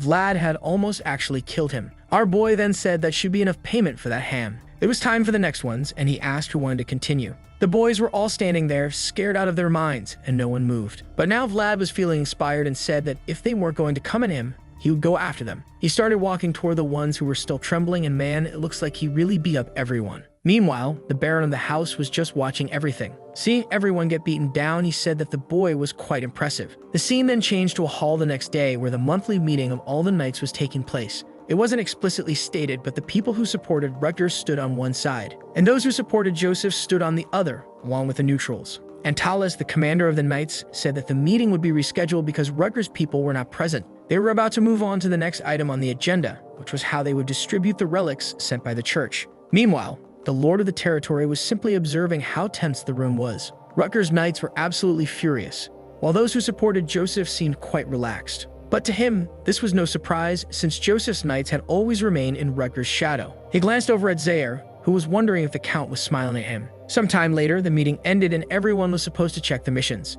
With that, the knights were all leaving, and behind Zaire's back, some murmured that it looked like someone had brought a stray dog into this place. He looked over with a calm smile, and the guys only got angrier. One of them walked off, saying there must be some suspicious reason for him to accept a squire like that. At that moment, a man approached from behind and said that everyone was talking about what happened. Zaire played dumb, but the man said that everyone already knew. Vlad had gotten into such a huge fight with the other squires that people were struggling to keep it under wraps. Apparently, Zaire really hadn't heard about it, and he was now thinking that this kid was really a handful. However, the man thanked Zaire, saying that it seemed like he had paid the bet, so now he owed him a favor. He simply walked away, saying he would remember this. He was genuinely proud of what Vlad had done, but that was the least he expected, given that he was the one who had trained the boy. In a room, someone presented a suit of armor and said it had been sent to Vlad as a gift. Apparently, it was sent by the Count himself, and Borden was impressed, saying it was rare for a squire to receive something like that. Zaire commented that it was made from gray orc hide and was extremely durable, a type of monster found in the northern region and incredibly difficult to deal with. Joseph knew that in the short time Vlad had been there, he had already proven himself to his father. Zaire mentioned the fight that had taken place and how it seemed none of the squires stood a chance, and now everyone knew about it. At that moment, Joseph raised a letter and said it wasn't the time to sit around but to act. Inside was their next step. Zaire took a look and said that an invitation like that was quite uncommon, but his friend only wanted to know if he was going to accept it or not. He said of course, since he was beyond tired of taking care of this kid. The two agreed, and with that it was settled. He was heading to the region of Durmar. Bright sun, blue sky, and he was already in the carriage, and apparently Vlad was coming along too. Joseph explained that they were going there because it was a region full of fruit, as well as a direct path to the central region. It was a very important connection for them, who were in the north. Our boy asked if that was why Zaire was going as well, and Joseph confirmed, explaining that crises were moments of opportunity even when you weren't directly involved in them. House Heinel was going through a succession dispute, and one of the contenders for heirship was asking for help. Vlad responded that the noble world was really complicated. To that, Joseph summarized that they were fighting for control over all of Durmar, and obviously it was an internal struggle. The rightful heir of that land was known as Alicia Heinel. However, her uncle Ender was trying to make everyone believe that she was born from an illegitimate relationship. He wanted this because if she was removed from the dispute, he would automatically rise to the throne and be considered the Baron. Even though Alicia was the true heir, she didn't have many supporters and was also born a woman in a house of knights. That's why a competition was going to be held, where she would have to prove her legitimacy. Joseph knew that his family's relationship with hers was distant, but it was enough that he could stand in her defense. So he explained that this was their chance to gain a favor from that house, and his father also agreed to it. Vlad quickly understood why Zaire was going. Most likely, the head of that house had personally called him to defend their honor. Zaire immediately noticed the stare and told him not to keep staring so much. Vlad asked what the problem was, and Zaire said it was weird for a squire to be sitting so comfortably in the carriage while he was outside. Vlad apologized, saying that honestly he was embarrassed about this situation. Obviously, this was because our boy still didn't have a horse of his own, and Zaire said it was ridiculous for him to beat up a bunch of squires and yet be afraid of horses. Our boy tried to mumble that the problem was the horses, not him, and he was sure that if it were a more expensive one, maybe things would work out. But Zaire immediately scolded him, saying that the horses he needed were worth more than him. Suddenly, Vlad noticed something strange.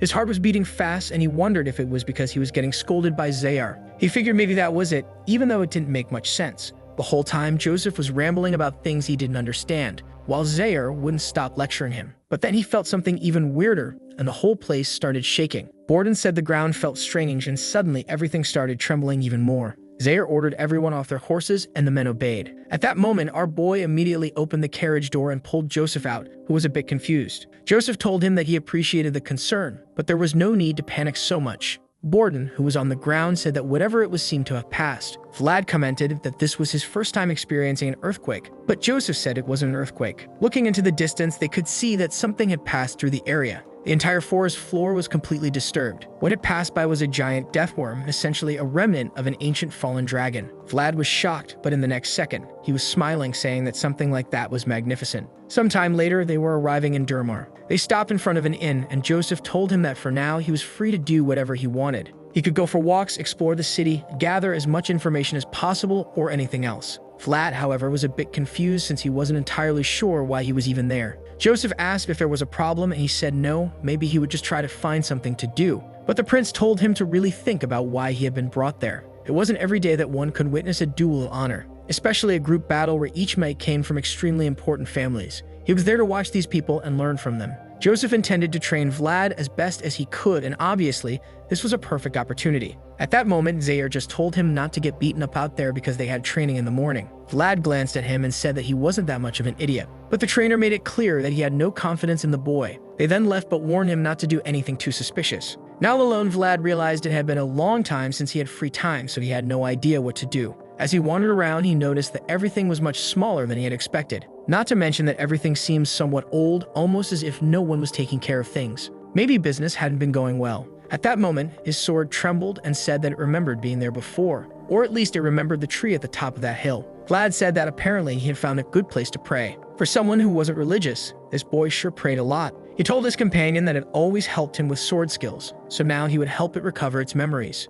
Either way, it was time to start returning the favor. In another part of the castle, Joseph introduced himself and someone thanked him for coming. He said that naturally, a threat to any member of the family was a threat to him, so of course he would show up. In front of him stood Lady Alicia. Joseph said that House Bayezid had already given its approval, so now it was up to her to make a decision. The girl said that the decision was already made. She would respect the Count's wishes. Of course, that would only happen if she won the duel. Joseph said that in that case, she had nothing to worry about. When it came to duels, House Bayezid always guaranteed victory. Leaving the meeting a little later, Borden commented that they should keep an eye on the girl because she didn't seem foolish. Zaire noted that she actually had leadership qualities, and Joseph said he was impressed that she had truly managed to hold her own in court. But even so, none of that changed his plans. Back with Vlad and the sword, he thought that memories were the only things left at the end of a person's life. Maybe that was why humans were so obsessed with leaving their mark on the world. Because when those marks were seen in the future, it was as if memories of that day returned. Looking at the gravestone, Vlad said he wished his mother had also received a proper burial. He started clearing the leaves, saying that apparently no one was taking much care of this place.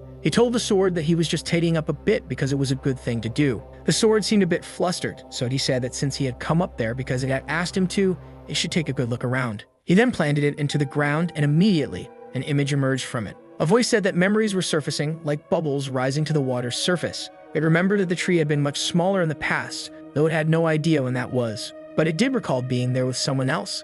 Then it seemed to notice something and told Vlad that something was watching them, something that seemed to recognize it. Vlad, confused, didn't understand what it was talking about, but the voice simply asked to borrow his body. Our boy said to give him a minute, and with that, he closed his eyes. As soon as he opened them, a flash of blue light swept through the area. Vlad was startled to see a massive serpent-like creature perched atop the tree staring at him. And the voice said that it was a spirit bound to this place. Our boy realized that he had been seeing a lot of strange things lately. He told the voice that the spirit was clearly looking directly at him. The voice responded that it was because it knew that it was inside Vlad. The creature started descending and our boy was scared, but the other reassured him that it didn't bite. That's when Vlad noticed that despite the creature getting closer, his body was actually reacting with complete calm. It was almost as if he had been filled with the energy of spring. Suddenly, someone appeared behind him, demanding to know who he was. Vlad jumped in surprise, the serpent vanished, and the person repeated the question, ordering him to explain himself. A blue-haired girl said that only members of House Heinel were allowed to come to this cemetery.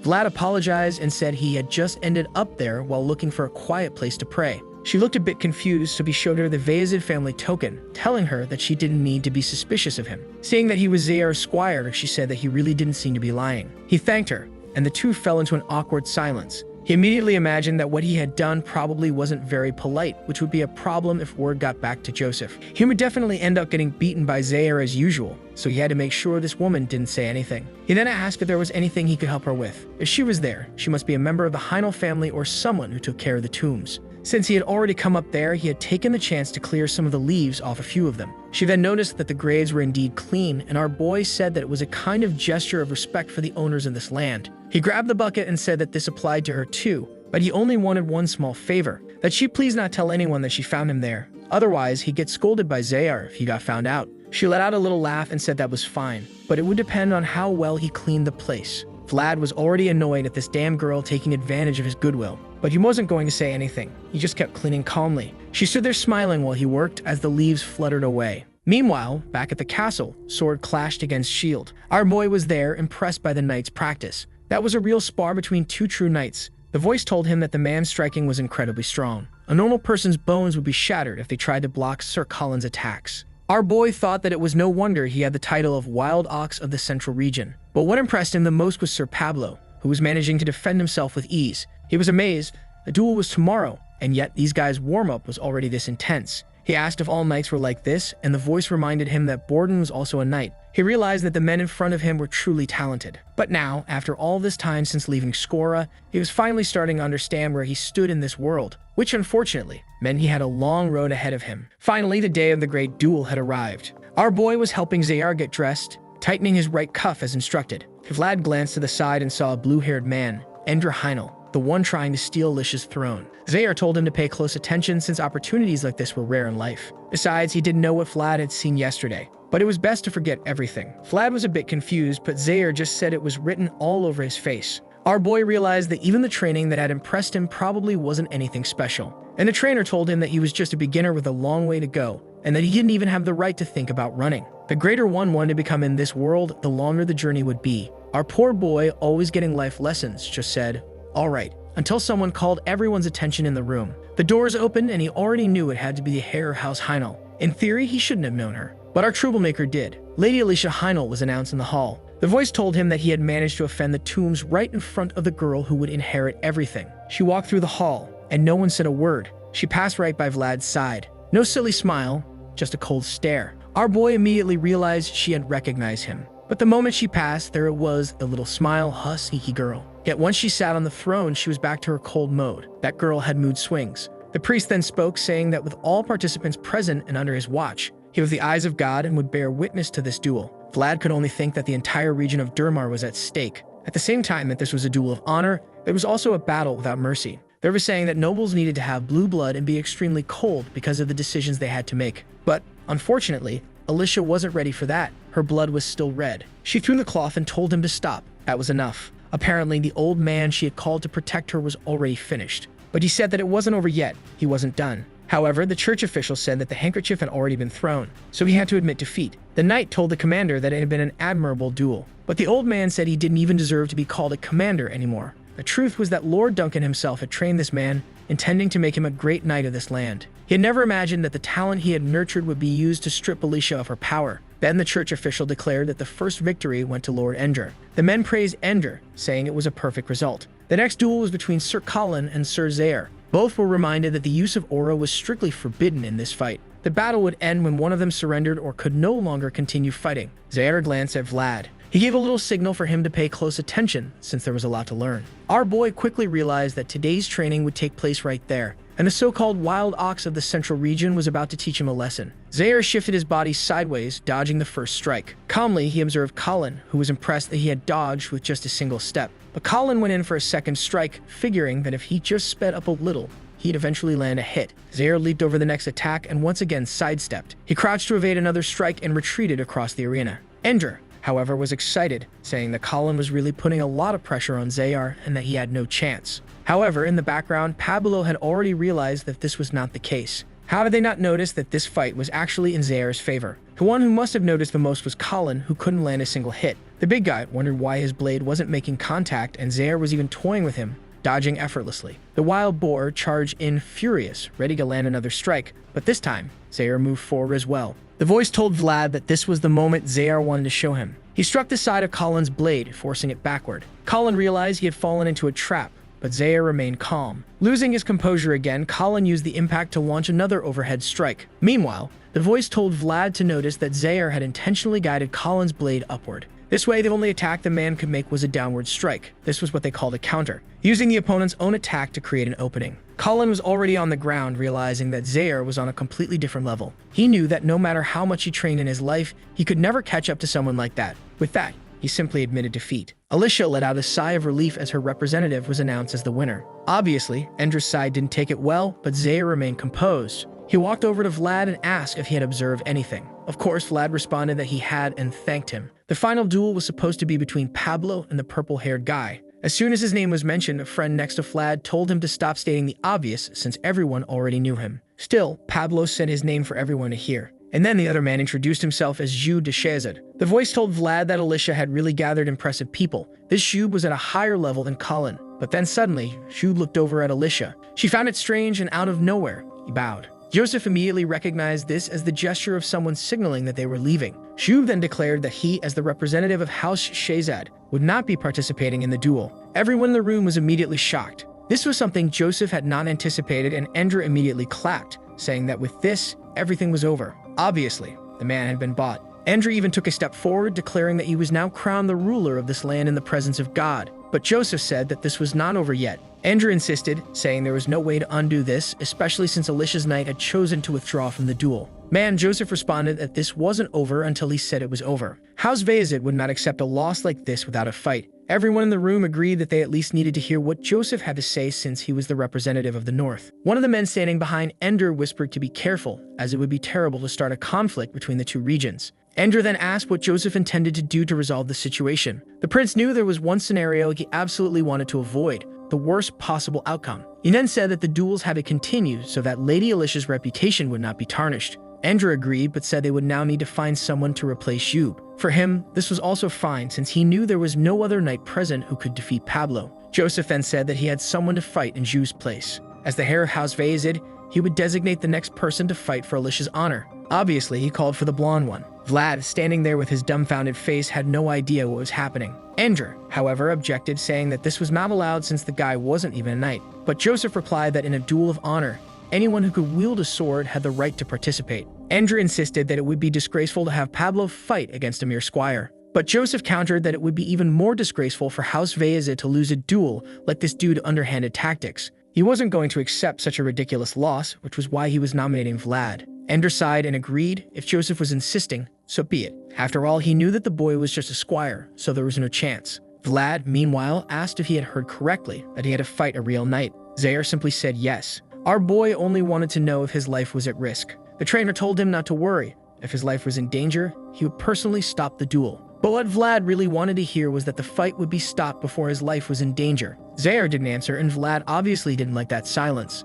At that moment, Joseph walked up and gave our boy a hug. Vlad said that wasn't necessary, but the guy was actually just passing him a message. He only needed to hold out for 10 minutes. From the start, he already had a plan in place, and the instructions had been given by Borden. All he had to do was buy time. Our boy wanted to know if 10 minutes was really enough, and Joseph said that the longer, the better. Vlad sighed and replied that he'd do his best. But obviously, he was told to be careful. Our boy then walked up to Alicia and greeted her, to which she simply gave a small nod. The two knights stood face to face. Vlad introduced himself, of course, as Vlad Skora. Who else would he be? But Pablo looked furious. He threw his shield to the ground and said the boy didn't even have the right to hear his name. He wasn't worthy of this fight and was dishonoring the duel just by participating. But our boy was getting tired of this whole talk about being worthy and knowing your rightful place. Ever since he left Skora, he had wondered why nobles wanted to keep the world's beauty all to themselves. He was born in a poor place, sure, but he saw no reason why he didn't deserve to be here. He wasn't about to walk away without doing anything, so he asked Pablo how they were any different from each other. The man simply responded that Vlad's actions were bringing shame to House Bayezid. Then he warned the boy that the normal duel rules wouldn't apply. He should use everything he had, and even then, he would still be utterly defeated. History would remember this day as the boy's moment to shine, and he charged forward. Pablo blocked the first attack and smoothly slid his blade, sending Vlad stumbling backward. Today, for the first time in his life, Vlad was fighting for someone other than himself. He advanced with the voice telling him to aim for the left side of Pablo's head. That was where the knight tended to defend with his shield. Even though he was skilled, he was still a creature of habit. Soon, the men standing behind Ender noticed that this kid wasn't an amateur. Vlad kept striking left and right with speed, but Pablo remained calm. He could see that the boy had natural talent. He truly carried a fire within him. It was clear that he was a wolf starving for combat. Pablo actually admired that kind of enthusiasm. Then Vlad felt something strange, and at that moment, Pablo landed a clean strike. He looked at the boy and told him he had talent, but he was still too young and had a long road ahead. To block the attack, Vlad had to throw his arm and sword into the way, but even so, he was sent to the ground. Pablo stepped forward for another blow, asking if Vlad was out of tricks. I thought our boy was going to dodge with style, but nope, he was slammed to the ground and was already getting beaten down, turning his face away from the blows. The voice told him he needed to stop taking these direct hits and learn to redirect the attacks. But another strike came, and even though he blocked, he was sent flying again. He hit the back of his head and fell to his knees. Before he could get up, Pablo was already in front of him. He said that the boy was impressive, but it was still too soon. Still, he admitted that Vlad had truly been worthy of challenging him. It was a shame that their first meeting had to be under these circumstances. They could talk another time, but for now, this was the end. Vlad saw only the shadow of the incoming attack, and in a quick motion, he redirected it. Zayar was just about to stop the duel. Everyone in the room was stunned. Pablo immediately realized that he had just fallen for a counter exactly like Zayar's. Everyone in the hall was trying to understand how a mere squire had just blocked an attack from Pablo. Andrew was shouting that it wasn't possible, that it had to be a coincidence. Just looking at Vlad, anyone could see he was barely able to hold his sword. But Pablo was the only one who was sure it wasn't a coincidence, because even he didn't fully understand what had just happened. Then Vlad called out to him and asked, why? He asked the knight why it could only be their kind of people. Pablo was a little confused, wondering if the boy was delirious. Vlad's eyes were half closed, and Pablo noticed. He looked like he was caught in some kind of dream, reliving a memory. The story then spoke of a boy who was worth nothing, but still wanted his place to shine in this world. He longed for mastery, for opportunities. Somehow, he wanted to find his worth in this world and reach a place of beauty. And then Vlad said that he wanted to get there too. At that moment, his talent began to bloom, in a way that no one in this world had ever seen before. Their swords clashed again, and Ender tried to make sense of what was happening. Vlad's hand was turning red. Meanwhile, Zayar muttered to himself. He had shown the technique to the boy, but he never expected him to use it. Watching him fight, he remembered that all he had ever taught Vlad was the basics. So how was he already doing this? Pablo noticed that Vlad's attacks weren't as sharp anymore, but each one carried an unshakable will of steel. Somehow, this was starting to get fun. He wanted to understand what exactly the boy was so determined to reach. Then Pablo noticed that Vlad's sword was starting to tremble. He knew what that was. It was resonance. Maybe the boy was on the verge of awakening his aura. If that was the case, then Pablo had a duty as a knight to fulfill. He struck again, testing whether Vlad could block it. He wanted the boy to show the talent that was just about to be born. Once again, Vlad defended himself, while the audience murmured, trying to grasp what was happening. His blade was beginning to glow, surrounded by a faint blue aura, and the knights present knew what that meant. It was an omen. Pablo then shouted for his shield. The squire immediately brought it to him, and he strapped it onto his arm. Then he struck his sword against it and declared, I, Pablo Narnstein, acknowledge this boy as worthy. And then he commanded him, say your name. Vlad slowly began to speak, and the story told of the boy born in the slums. He walked through those alleys, living his entire life in search of the light. But in this moment, he had proven his worth. Vlad saw the glow of the city, and his eyes filled with aura. His aura awakened, and he declared, I am Vlad of Shora. The brightness blinded everyone in the room, forcing them to shield their eyes. At that moment, Pablo also activated his aura. He told Vlad to come at him with everything he had. He had earned his recognition. Surrounded by aura,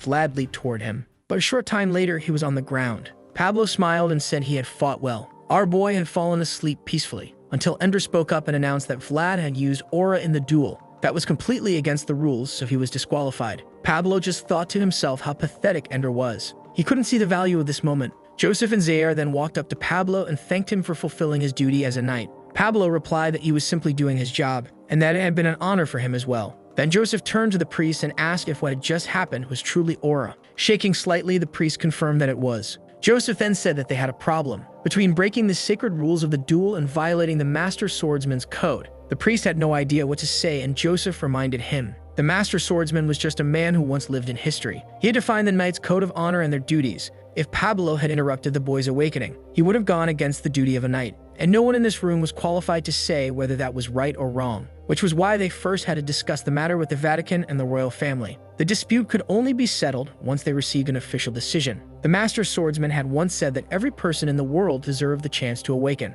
That was why any knight had the obligation to help when that moment arrived. Anyone who walked the path of a knight swore that oath. That was the first rule in the Master Swordsman's code, King Prazin's decree. Sometime later, under a clear blue sky, our boy woke up in bed. His whole body was stiff as he groaned for water, saying that everything hurt. Someone handed him a drink, and he saw Joseph standing right in front of him. Our boy apologized for passing out, but Joseph said it was fine. He then asked Vlad if he was feeling any stronger, but Vlad said no. Joseph simply thanked him for the duel and admitted that he never expected Vlad to hold out for so long. Thanks to him, the decision had been postponed. He explained the sacred rules of the Master Swordsman, and our boy remembered that the voice in his head had once mentioned that name. Joseph said that if things worked out, Vlad would have to take that oath himself one day. Our boy was already imagining himself as a knight, riding a horse, that Joseph thought was a bit far-fetched. Then Joseph told him to recover quickly since they couldn't stay there much longer. Vlad said they could leave now, but Joseph replied that it was too soon. Now he could see that Vlad had potential,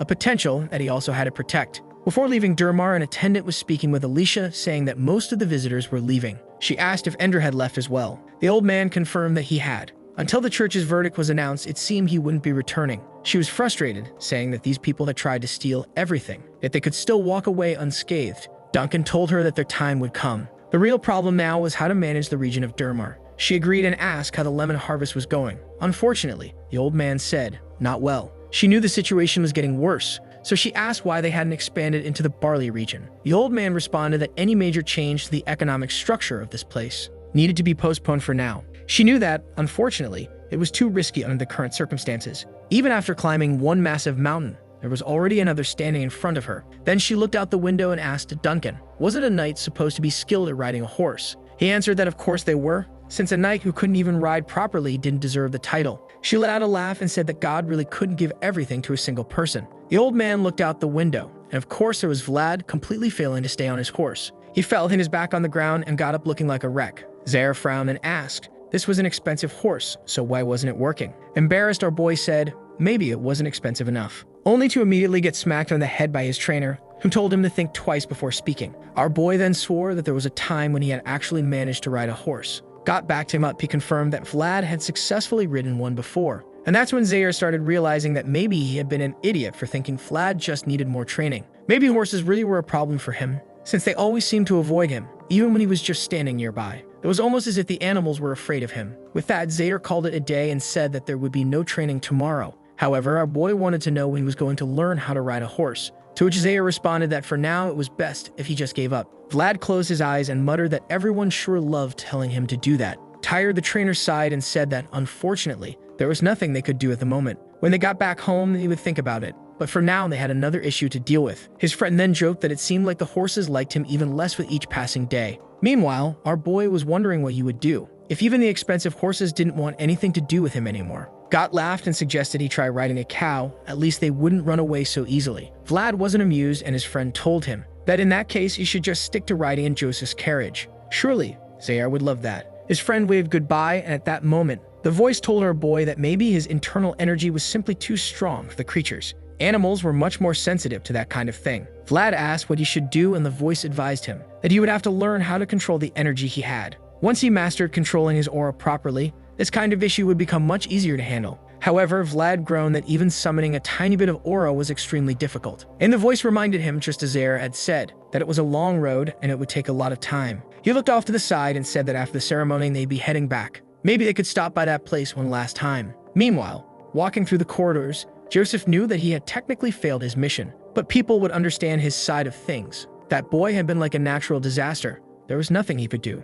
Still, it was incredible the mere squire had caused all this. Suddenly, he stopped for a moment, and a blade was placed against his neck. He sighed and said that this was a rather rude way to greet someone in the morning. Perhaps it wasn't entirely necessary. Zaire, on the other hand, disagreed. He thought it was very necessary. Zhu then commented that apparently Zaire had nothing better to do with his time, since he had been standing there waiting for him all this time. But Zaire answered that he was here to settle unfinished business. Zhu admitted that he understood Zaire's anger, but unfortunately, he hadn't had a choice. Zhu pulled back his blade and told him to calm down a little. As a knight, he should know what this occupation demanded of them. Even if their master ordered them to bark, they had to obey. They stared each other down, their auras colliding. Zhu smiled and said that this should be enough of a warning. They could call themselves knights, but they were just mutts that bit when commanded. With that, he turned to leave, saying that it seemed Zaire had gotten tired of barking at him. But just before he could walk away, Zaire landed a clean hit on his cheek. Zhu staggered back and hit the wall. He muttered that his master was tolerant and wouldn't mind if he resolved things right here. Zhu clearly didn't want to get involved in this fight. He asked if Zaire was satisfied,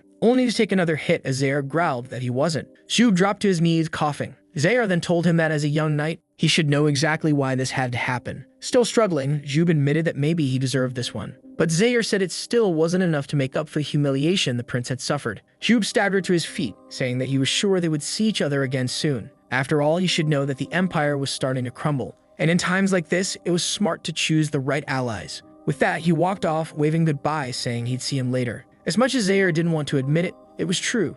Difficult times were coming. Knights would be more essential and necessary than ever before. In front of the tree, our boy said that the serpent seemed like a friend, so maybe they could talk. But the voice admitted that, to be honest, it was also confused when the serpent recognized it. Vlad waved his hand dismissively and told it to hurry up and talk. Before Alicia showed up, a glowing eye appeared, and suddenly, the serpent was right in Vlad's face. Our boy jumped in surprise and asked if the voice was sure this thing was friendly. The voice hesitated and said it hoped so. Then the serpent started circling around him. After a few loops, it stopped in front of him and gave a toothy grin that seemed happy. The voice told him to stop trying to understand the spirit. They lived in a completely different world. Then, the serpent opened its mouth toward the sky, and the surrounding plants began to glow with a blue aura. The tree behind it shone, and Vlad was enveloped in a warm energy. He had no idea what it was, but the voice answered that it had forgotten about the mysteries of this place. What he had just received was a spiritual blessing. Sometime later at the castle gates, Alicia apologized for the simple banquet. Joseph responded that he appreciated it nonetheless.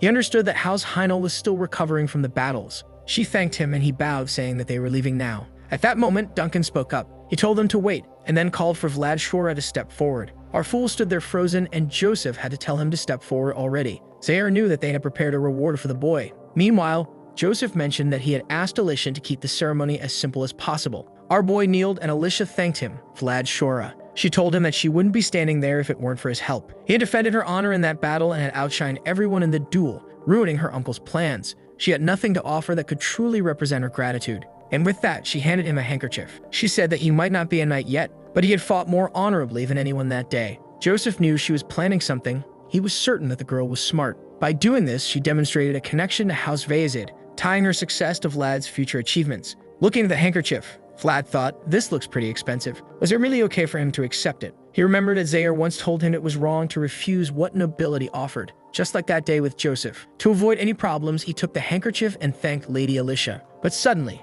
everyone looked shocked. Joseph sighed, realizing he had forgotten to teach the boy about this particular custom. The world of nobility was something Vlad didn't understand, having grown up in the slums. Duncan then stepped forward and explained. A noblewoman had two ways to get a handkerchief. She could place it at the tip of a sword, which symbolized honor, or she could hand it over directly, which symbolized love. Our boy stood there casually holding the handkerchief, while Alicia was completely blushing. Of course, he had no idea what was going on, but everyone else in the room sure did. In the background, Joseph had his hand on his face, trying to process why the boy had done this of all things. And then Vlad, completely unaware, just said, "Well, thanks for the handkerchief, I guess." On the way back, Joseph said it had been a long time since he had seen something this ridiculous. Even though it was technically his fault, this story alone was enough to fuel the city's bards for years. Still dazed, Vlad apologized, saying he hadn't known anything about this. Zaire sighed and told him that from now on, before accepting or rejecting anything from nobles, he should look at him first. However, Joseph congratulated him. He had been honored by a lady of high nobility. At that moment, he was one step away from becoming a knight. Vlad was confused.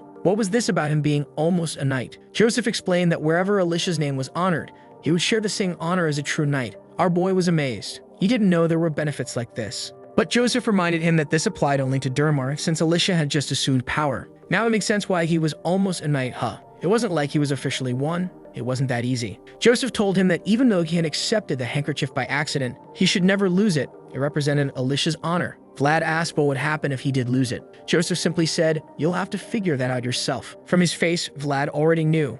Not even Joseph could save him from that one. Then Joseph pulled out a letter and said that thanks to Vlad's actions, he hadn't needed to use it. It was a promissory note proving that Alicia had borrowed 10,000 gold from him. Our boy asked why, and Joseph explained. It had been a contingency plan in case they lost the duel. The debt would have served as an excuse for Joseph to take Alicia under his protection, ensuring she wouldn't fall into her uncle's hands. Obviously, the money was fake. She had never borrowed a single coin. Vlad didn't understand why he went to such lengths, but Joseph said that even if she had lost her title, she would have remained a symbol, and having her by their side would have made it incredibly easy to start a rebellion against Durmar. Vlad was beginning to realize that the world of nobility was all about finding justifications for things. Suddenly, he looked behind them. He felt something approaching from the eastern forest. In the distance, smoke was rising. It looked like a huge group of horses, and they were moving in confusion. A troop was heading in their direction. Vlad wondered if it was a bandit horde, but Joseph simply drew his sword and told him to stand still, because this was what he had been planning since the very start of the duel. As the riders approached, they knelt before Joseph. One of them spoke. They had taken longer than expected, but they can secure the compensation. Joseph responded that this wasn't their original mission, but he appreciated their work. Then he told the man to stand, glanced to the side, and asked it, "Is that the boy who accepted Lady Alicia's handkerchief?" Joseph simply said yes and asked him to take care of the boy as well. But Vlad noticed something. The man was not looking at him kindly. Not only that, his aura was completely different from the other knights. It carried the same kind of danger he had felt from the bandits back in Shkora. The kind of man that your instincts tell you never to turn your back on. Joseph then asked if the man was heading back to Sturma. Maybe they could travel together. But the man refused, saying he was in a hurry and needed to go ahead. With that, Joseph thanked him again for his service. The man replied that he had only fulfilled his duty as one of Ayazid's secret knights. That was something Vlad had never even heard of before. He had no idea what was in that sack. Joseph noticed and asked if he really wanted to know what was inside. What was in that sack was proof that the world of nobility was heartless, cruel, and merciless. Poor Ender had already passed on to the next life. Meanwhile, in Sturma, the Count was listening to a report from an elderly aide. The man informed him that a group was approaching. They didn't seem like they were going to stop there, but they were heading toward the dragon's path. The Count assumed they were real pilgrims, something he hadn't seen in a long time. He said that it wouldn't hurt to help these people, even if they never knew it. They were people who deserved respect. The old man agreed and said he would make the necessary arrangements. The Count then mentioned that he had heard Vlad gave a splendid performance. The old man said he had heard that his performance had moved people's hearts. The Count grew thoughtful. It had been a long time since he had heard of someone following the swordsman's code. Normally, knights came from nobility, their talents cultivated from birth. And in times like these, when a knight's skill was worth more than anything else, that must have been quite a battle. It reminded him of the past, the golden age of House Ayazid, the golden generation. He then told the old man to prepare something special for the boy. The Count had thought that Joseph would give up on the competition since he had been struggling, but it seemed he had gotten lucky by finding Vlad. The problem was that this made choosing an heir even more difficult. At the squire's table, the guys were talking about Vlad returning from his mission. Everyone already knew that he had fought against a real knight and had awakened his aura. But of course, some still thought that was impossible. Just a few months ago, he had been living in the sewers and the slums. Then the door opened and someone walked in saying they were hungry. It was Vlad, swaggering in, saying it had been a month since he last came here. But as soon as he looked around, he saw that everyone was silent, too afraid to look him in the eye. The nobles who once looked down on him now knew that status meant nothing. All the criticism they had for him no longer made sense. The simple world they thought existed had been shattered by the presence of one person. Now stuffing himself with sausages, Vlad asked if they really had to keep staring. All he wanted was to eat in peace. Portly said it was normal, considering everything that had happened. Vlad responded that it seemed like news really traveled fast. Portly then asked what Vlad was going to do for the holidays. Our boy didn't even know he was getting a holiday. Portly explained that all the squires would have time off this week, but Vlad had no idea what to do with the holiday. He wasn't from a noble family, so he had nowhere to go. His friend suggested that he visit his home and said he would have his father send an official invitation. It would be good since he had never had a friend over before. Vlad thought for a moment, while his friend continued listing reasons. He said they would have sausages and all kinds of meat that Vlad wanted. On top of that, he had heard Vlad was looking for a horse, and his family's business involved horses. When Vlad heard that they had better horses than Zayar's, he immediately perked up. If that was the case, then he was definitely going to visit his friend. Sometime later, he was training with Zayar. Vlad was distracted and Zayar immediately noticed. Without warning, he attacked again, telling Vlad to focus. They kept exchanging blows with Vlad blocking, but Zayar was starting to get frustrated. Then he prepared an attack and struck Vlad square in the back. In that moment, his lunch nearly came back up. Zayar told him to stop pretending in front of him. It was time for him to stop thinking he was something special just because he fought a knight from Durmar. Apparently, all the advice Zayar had been giving was going to waste. Vlad wanted to say something, but seeing Zayar's expression, he simply apologized. The trainer then told him that if he was going to keep forcing himself to come to training, he might as well not show up at all. With that, he walked away, saying that was it for today. Our boy left feeling dejected. Zayar knew that what Vlad had achieved was impressive, but all of it was just a sandcastle. At any moment, a strong wave could come and wash it all away. Right now, he needed a stronger foundation. Walking through the hallways, the voice reminded him that it had told him to focus on the basics, and now Zayar was furious. Vlad said that he was just trying to activate his aura one more time. His companion explained that not every knight could use aura, and not being able to use it didn't mean a knight was weak. Aura was simply a manifestation of potential that allowed someone to go further. But Vlad had to remember that he had just started learning swordsmanship. He still had a lot to learn. If that weren't the case, Zayar wouldn't even bother lecturing him. As always, Vlad got beaten up in training and then got scolded by the voice. He was already used to being underestimated and humiliated. But what he saw in Zayar's face wasn't disdain. It was disappointment, and that hurt more than the sword strikes. The voice mentioned that Vlad hadn't even had a chance to talk about his holiday plans. But Vlad responded that it didn't matter. He didn't deserve to rest. He was going to keep training until he was exhausted. Under the moonlight outside, he continued practicing. He raised his sword, swung it again, and a faint trail of energy followed behind. He was getting exhausted, and the voice told him that was enough for today. He wanted to keep going, but his companion said he was only wearing himself out for no reason since he wasn't improving at all. He stretched his back and said, "All right."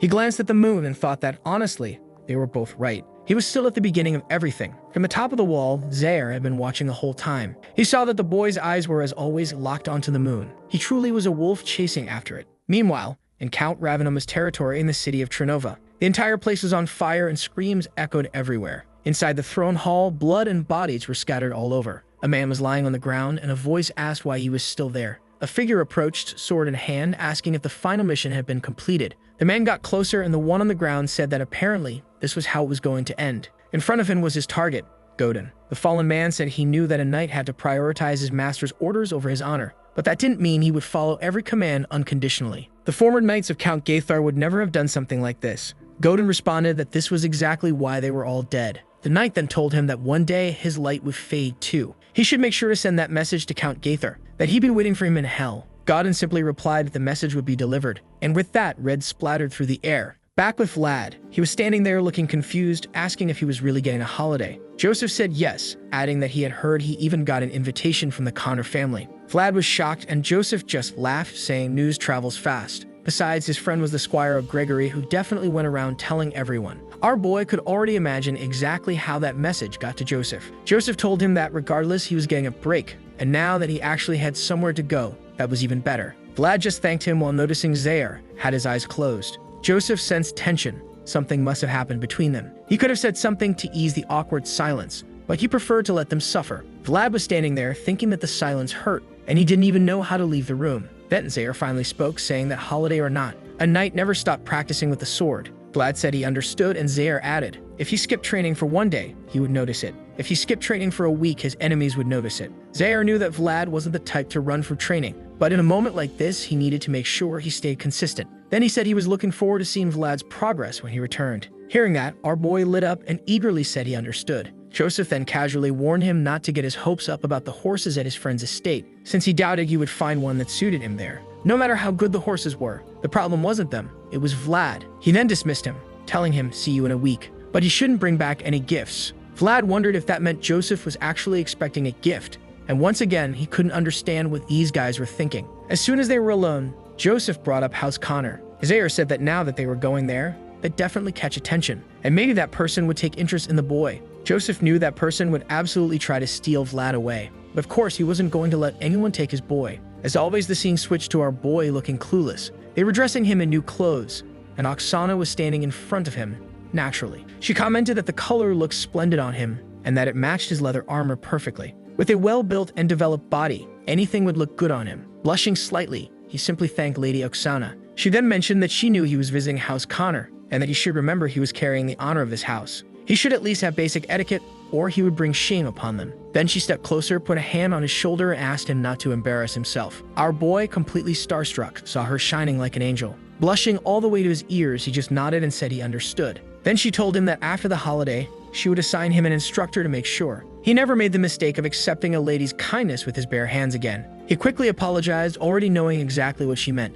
She then told him that since he had accepted a handkerchief, he needed to start acting like someone who understood what it meant. She picked up a basket of oranges and told him to bring them as a gift, since it was forbidden to arrive empty-handed. Once again, Vlad thanked her. She then wigged him off, telling him to enjoy his holiday. He walked out of the room, glanced to the side, and saw his own reflection. He could barely recognize the person he had become. Next to him in the reflection, he saw Gemma, a memory from so long ago. From the news he had heard, at this moment, she was in a convent of nuns. All he could hope for was that she was doing well. But he was sure that whatever clothes she was wearing now, they probably felt strange on her. The scene switched to a convent. In the kitchen, someone mentioned a squire from House Vazid who was causing a commotion. While the nuns stood around chatting about how the boy was supposedly very handsome, one of them, a red-haired girl, was on the ground scrubbing the floor. Her hands were battered and bruised. The women continued gossiping, saying that the boy had blonde hair and blue eyes. He was definitely from noble ancestors, and on top of that, he had awakened his aura at a very young age. Hearing the mention of nobility, Gemina immediately knew it couldn't be him.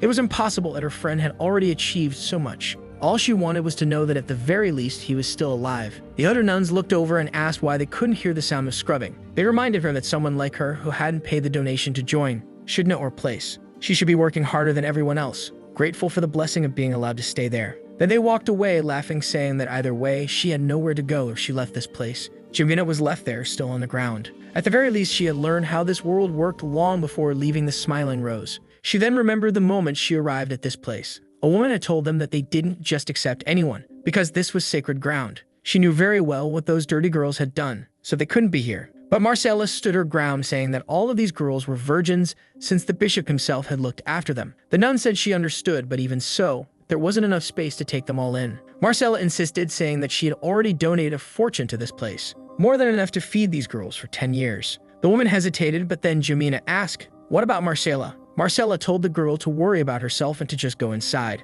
Of course, the nun blocked Marcella at the entrance. Marcella just sighed, saying she expected not to be accepted here, but at the very least, they should take care of the girls. At that moment, some men appeared from the forest. They had found her. The nun rushed to close the door and bring the girls inside, but Marcella was caught. One of the men said that finally this day an honest worker was going to pay for what she did. Jamina screamed, crying out for Marcella, who was dragged away by her hair. The door slammed shut in Jamina's face, and now here she was crying and scrubbing the floor. She had definitely ended up with a hardcore life. Back with our boy, Vlad was impressed. He knew his friend's family was influential, but the size of the castle and the gates were far beyond anything he had imagined. Then an old man appeared, welcoming young Master Portly. Portly lit up with joy, running over to give him a hug, saying that he had missed him a lot. They explained where his father was, and the old man said he was receiving some unexpected visitors. He told Vlad that he should see the ranch. It was the pride of this household. Vlad thanked him, saying that sounded like a great idea. He was curious to see the horses. The old man said that the head of the house would later show him the best ones,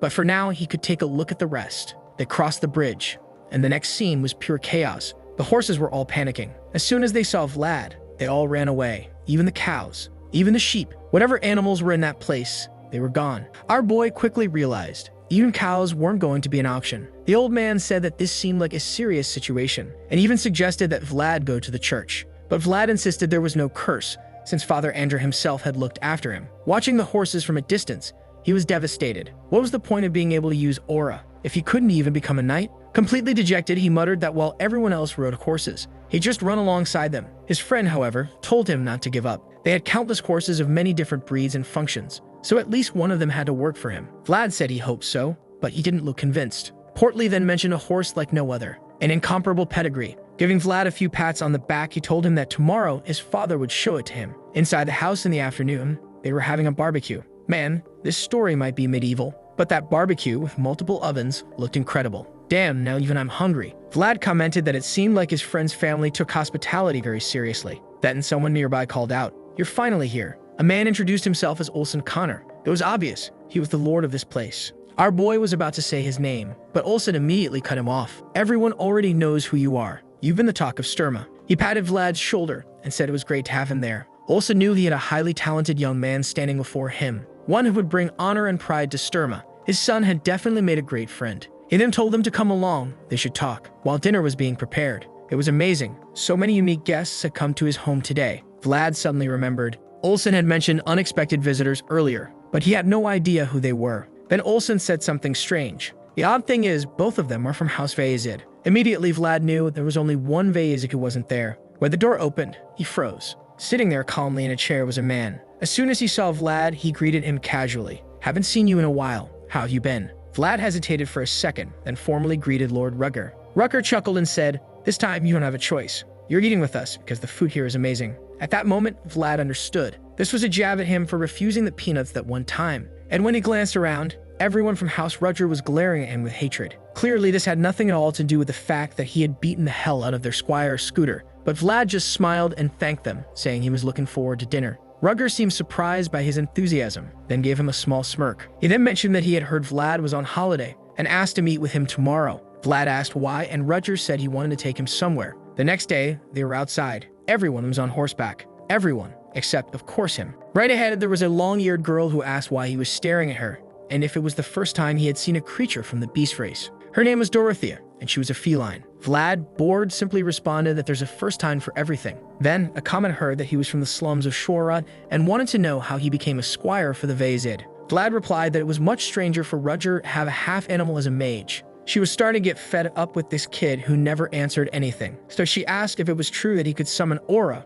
but apparently couldn't ride a horse. She glanced at the chubby guy and said that even his big buddy could do it, to which our boy replied that life has mysteries that can't be explained. She insisted, saying that it was kind of weird, while Vlad wondered when this girl would finally shut up. He didn't understand why they were on this trip and if it was really worth taking a break from his usual life. But Dorothea wouldn't stop and asked if he was even listening to her or not. He asked if her race really talked this much, and she asked if he was discriminating against her race. He asked if it was a mage problem, and she said that now he was discriminating against her profession. At that moment, Rutger told her to stop bothering the boy since he was a special guest. However, she responded that the boy made a face like he had drunk sour milk every time he looked at her. Rutger told her to stop annoying him, and with that, she seemed a little down. Sometime later, at the top of the hill, the guy asked what he thought of that position, and Vlad replied that it was fine. Then Portley told our boy that apparently Rutger was going hunting. The boys looked around. They didn't think the people there seemed too interested in it. Now you and the falcon they might use had been taken out of its cage. Then the guy pointed to the horizon and said that something was coming.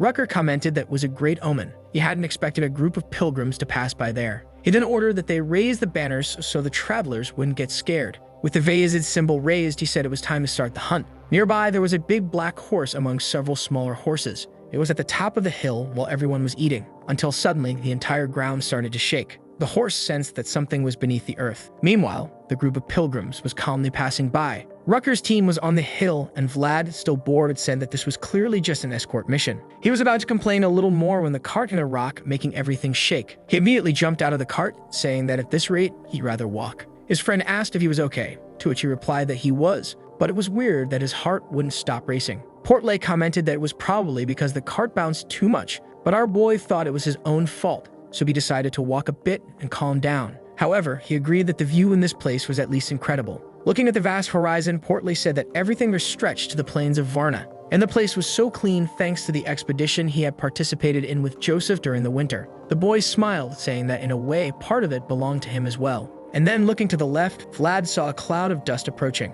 A bunch of horses was coming, and Vlad was startled. The black horse was leading the group, and our boy felt something. He placed his hand on his chest, not understanding what was happening to him. As the creatures kept advancing from the top of the mountain, Rutger commented that they looked quite promising, until he noticed something strange and wondered why they were heading south. The other riders agreed that this was unusual. They should be going north, where there was fresh grass. Not to mention that they were clearly desperate, so there must have been a reason. It was almost as if they were being chased by something. Vlad, with his hand on his chest, watching the horses advance, had already realized it. All the creatures were terrified, but he didn't know why. That's when the entire land began to tremble, almost like an earthquake. But Vlad had felt those vibrations before and knew exactly what they meant. From behind the horse, a mound of earths started to rise. The giant worm, a remnant of a dragon, emerged in the middle of everything. All the riders, Rutger, the pilgrims, and our boy were terrified. As the death worm continued advancing, passing through the horses and sending everyone running. Man, that beast didn't stop, and it took a bite out of a poor little horse. I really felt bad. Dorothy noticed that something wasn't right since this creature wasn't supposed to be carnivorous.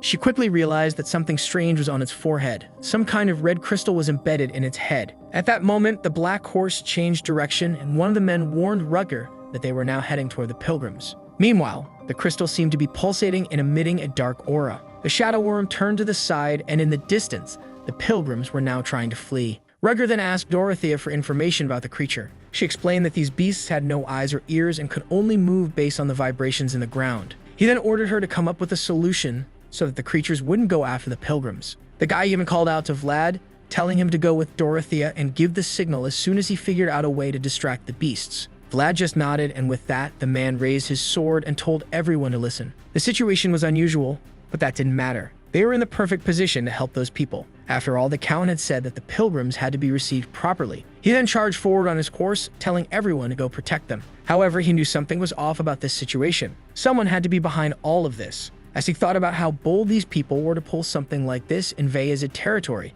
he activated his sword's aura. At the top of the hill, someone was throwing a bunch of potions on the ground. It was Dorothea, looking for the magic seal that would create vibrations. Vlad had no idea what that was, and the voice told him it was a type of mystery, just like sacred power and auras. The magic seals completed the trinity of mysteries. Vlad thought that now it made sense why Rutger kept someone like her around. Meanwhile, in the distance, a burst of flames appeared. They turned around, wondering what it was, and right in the middle of it all was the death worm burning, while Rutger was charging forward with his aura. Our boy was instantly shocked when he saw that. The difference in power was staggering, but the voice warned that the attack hadn't gone deep enough since he hadn't had time to prepare. Rutger knew that at this rate, he wouldn't be able to win. The creature's skin was far tougher than he had expected. The monster lunged to take a bite out of him. He tapped his course, dodging to the side. With that, the creature missed its attack and burrowed back into the ground. The guys asked if he was okay, and he told them not to let their guard down because it wasn't over. The voice then pointed out that this complicated things a lot. Rutger was an exceptional knight, but he had nothing to deal with something that hid underground.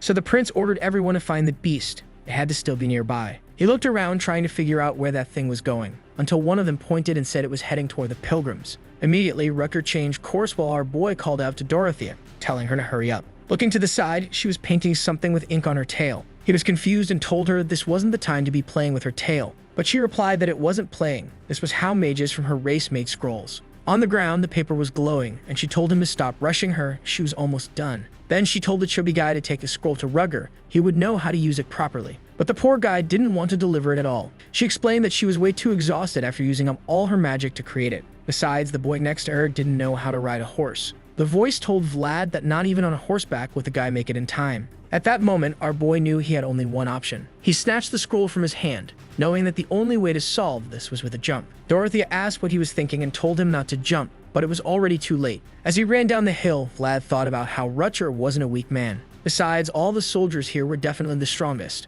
which meant there was no reason for a squire like him to get involved. But he wasn't going to let a beast like that tear through this land. He knew very well what it felt like to have a much stronger enemy destroy his home. The voice told him to focus or he was going to trip, and that's exactly what happened. Obviously, he felt like an idiot, hit his arm, slammed his ribs, and rolled down the mountain. At least he landed on his stomach instead of his head. From up top, the two of them cheered that at least he was still moving. Vlad found it weird that he was strangely fine. He was sure he had broken something. And then suddenly, a blue glow began to shine. The little black horse nearby looked at him. Our boy was radiating an aura, glowing in the horse's eyes. The voice then explained that the snake's blessing had activated. If not for that, he would have died. Now Vlad was truly impressed. He had no idea this thing was so powerful. So he took off running, thinking that he'd have to go back later to give thanks. Looking around, he wondered where those pilgrims were. Up ahead, he spotted one and slid to a stop. It wasn't just any pilgrim. It was Father Andrea himself. That made Vlad even more nervous as he turned, trying to find out where Rutger was. The troops were still too far, and the worm was much closer. He knew Andrea was in danger, and he still had the scroll in his hand.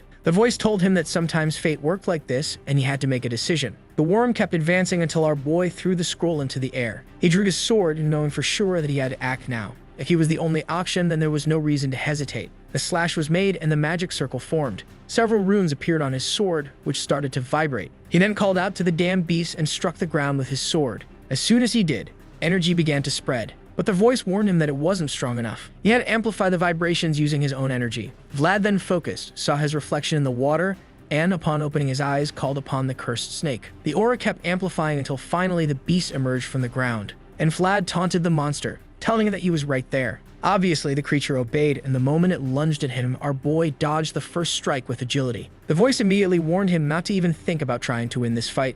His only goal was to buy time. He wasn't strong enough to deal any damage, so all he had to do was keep the beast there stalled. Vlad glanced back, wondering if the others would get there soon. At that moment, the monster lunged to attack again. He braced himself and rolled to the side once more. But unfortunately, just like before, the creature burrowed underground and didn't come back out. Vlad tried to figure out where it had gone. He looked left and right, wondering if it had gone after the pilgrims. But then, he felt something trembling beneath him. The ground started to crack, and the voice told him to be careful. Too late, he was about to be eaten. From a distance, Rutger saw it all and shouted in alarm. When the monster rose from the dust, something unexpected happened. There was a little black horse, and the guy was surprised. Finally, Vlad had gotten himself a horse. He was overjoyed, but the voice told him to pay attention. An aura was emanating from the horse's forehead. It might look like a regular horse, but inside it carried the spirit of a unicorn. But as the creature leaked, our boy was all smiles. For someone who had nearly died, he sure was enjoying himself. For the first time, he saw the world from the back of a horse. As he basked in the thrill, Rutger called out to him.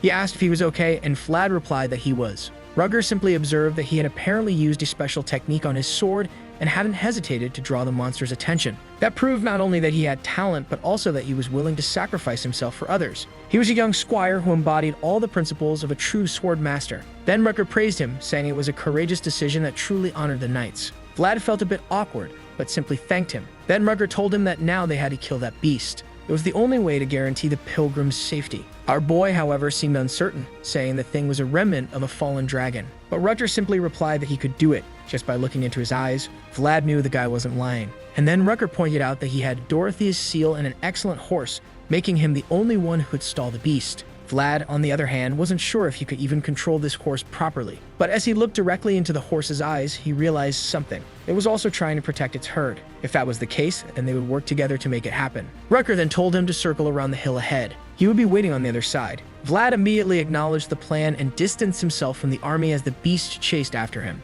With a quick glance back, he saw how terrifying that monster really was. His horse was incredibly fast, and the soldiers were wondering how he had accelerated so much. Rucker smiled and said that maybe it was because both of them were extraordinary. Vlad kept moving forward until the voice told him to place his sword against the ground and create more vibrations. He obeyed, pressing his sword against the earth, generating a series of impacts. But the dragon was right on his heels, about to catch up. On the other side of the mountain, Rucker ordered the soldiers to evacuate all the pilgrims. And from the horizon, he saw their boy approaching. The dragon destroyed the mountain and was already right behind him. Rucker then steadied himself, closed his eyes, and his aura began to expand. A small touch on his sword, and suddenly, lava started to erupt. Vlad, who had been dragging his sword across the ground, wondered what the hell was happening. Out in the open, Rucker stood calmly, expanding his aura. The voice explained that this type of expansion, like in Jujutsu Kaisen, was only for those who were ridiculously strong. Knight Rucker Vazid was even more powerful than Vlad had imagined. Vlad was beginning to grasp the sheer difference in strength between them. If he ever had to fight this guy, he'd be incinerated in a second.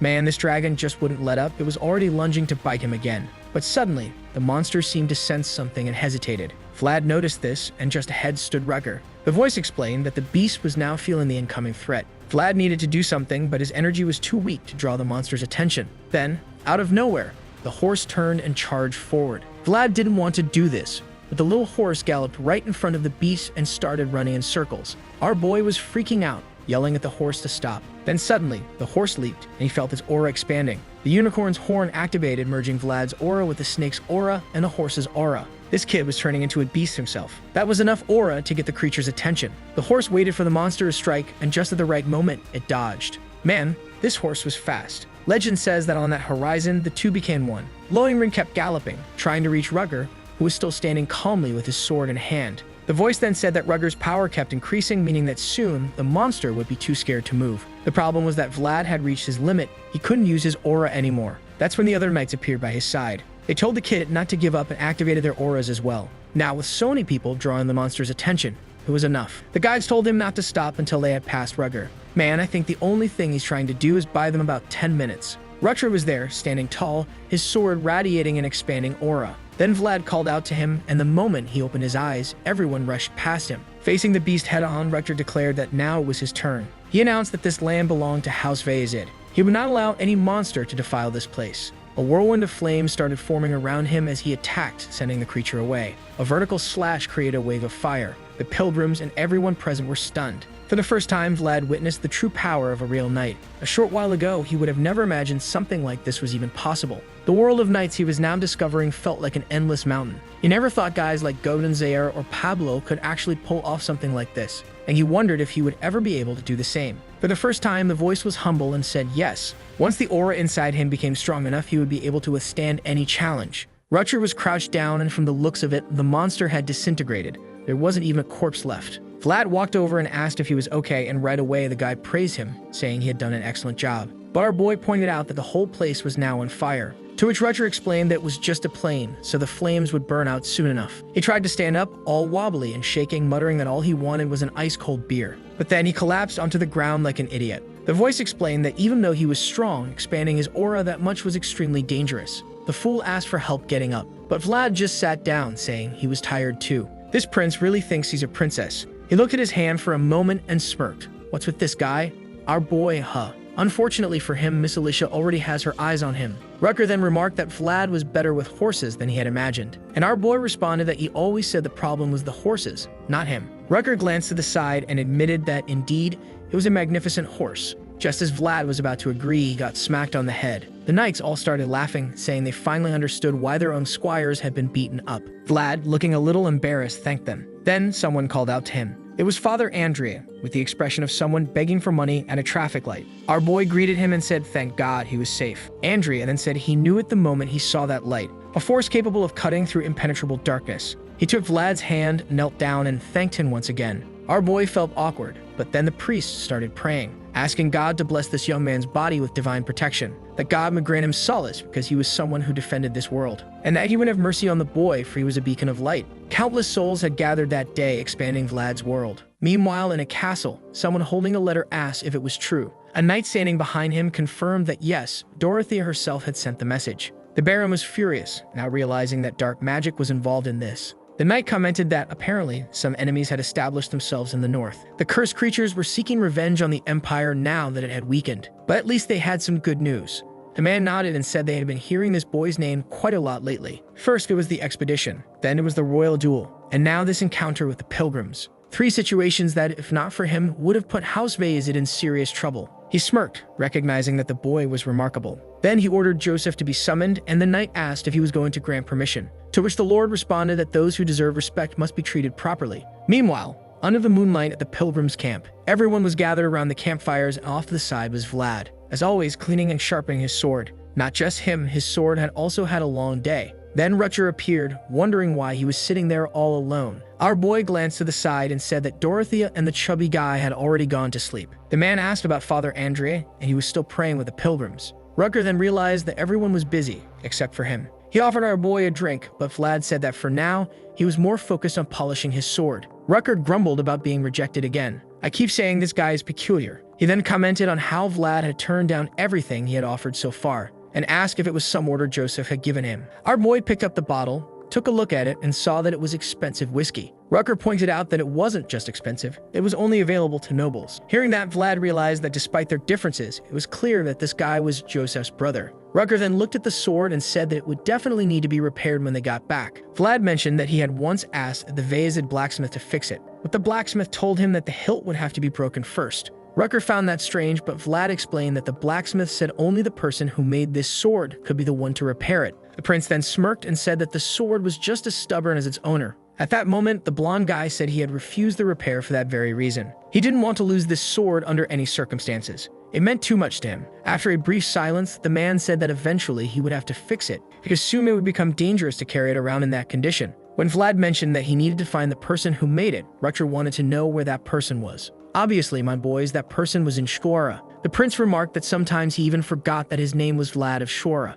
Taking a quick glance, he thought that this whole shining of Shkora thing really did suit him. That day he had been a light brighter than any other. Now he understood why his brother had made such a big deal about this boy. He then stood up and said he was sure that if that was the case, sooner or later he would get it repaired. Vlad was confused, and Rutger told him that when someone truly desires something, someone will take notice. Then the man walked up to him, placed a hand on his shoulder, and said he was living a life worthy of respect. He walked away, waving, saying that tomorrow they would head straight for Sturma. Staring at his sword, Vlad could only think that he was right. One day, he would fix this. There was a place in the world he still had to return to. At the top of the hill, watching everything, stood our boy's horse. It remained there, motionless. It seemed to be able to see his aura, as he stood there, glowing beneath the stars. Meanwhile, back at the castle, Miss Oksana was crushing. She commented that this piece would do, showing it and asking if it resembled the emblem of House Heinel. Once the woman confirmed, Oksana said that now was time to make his. The woman revealed his sword embedded in the ground, and Oksana said she didn't even need to look at it. She already knew it by heart. She then mentioned that this was the first time in her life she had done something like this,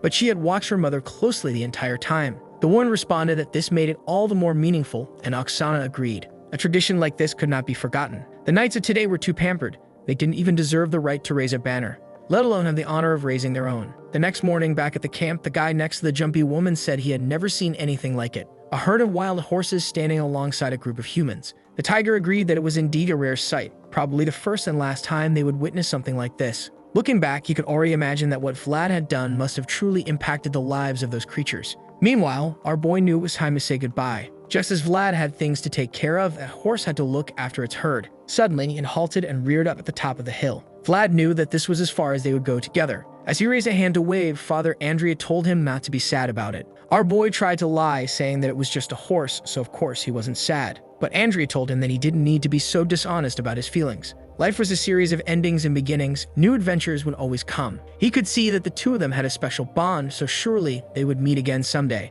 The depth of a connection wasn't measured by how much time was spent together. Our boy thought about it and realized it made sense. He hoped he could meet him again one day. The scene then shifted back to the mansion on a rainy day. With a grim look, the Count received the news that Ravnoma had been killed. Yes, that same guy Godin had taken down, and the old man said the reports had just arrived. He already knew trouble was brewing in the west, but he hadn't expected it to happen so soon. He then asked if Count Gaither's family was really that powerful, to which the old man explained that it seemed they had unified all the western families and their combined forces were now something to take seriously. The Count wondered how the royal family was allowing this to happen, to which the old man replied that it was difficult to understand the intentions of the central authorities. Standing up, the Count affirmed that he had full confidence in the strength of the North. The towering walls they had built made it difficult for anyone to challenge them, but at the same time, they also prevented them from receiving news from the outside. He then remarked that it was truly a miserable end for a noble family, especially since the ones who died had been the very guardians of the pact. The Count knew that the old rules and traditions no longer held any meaning.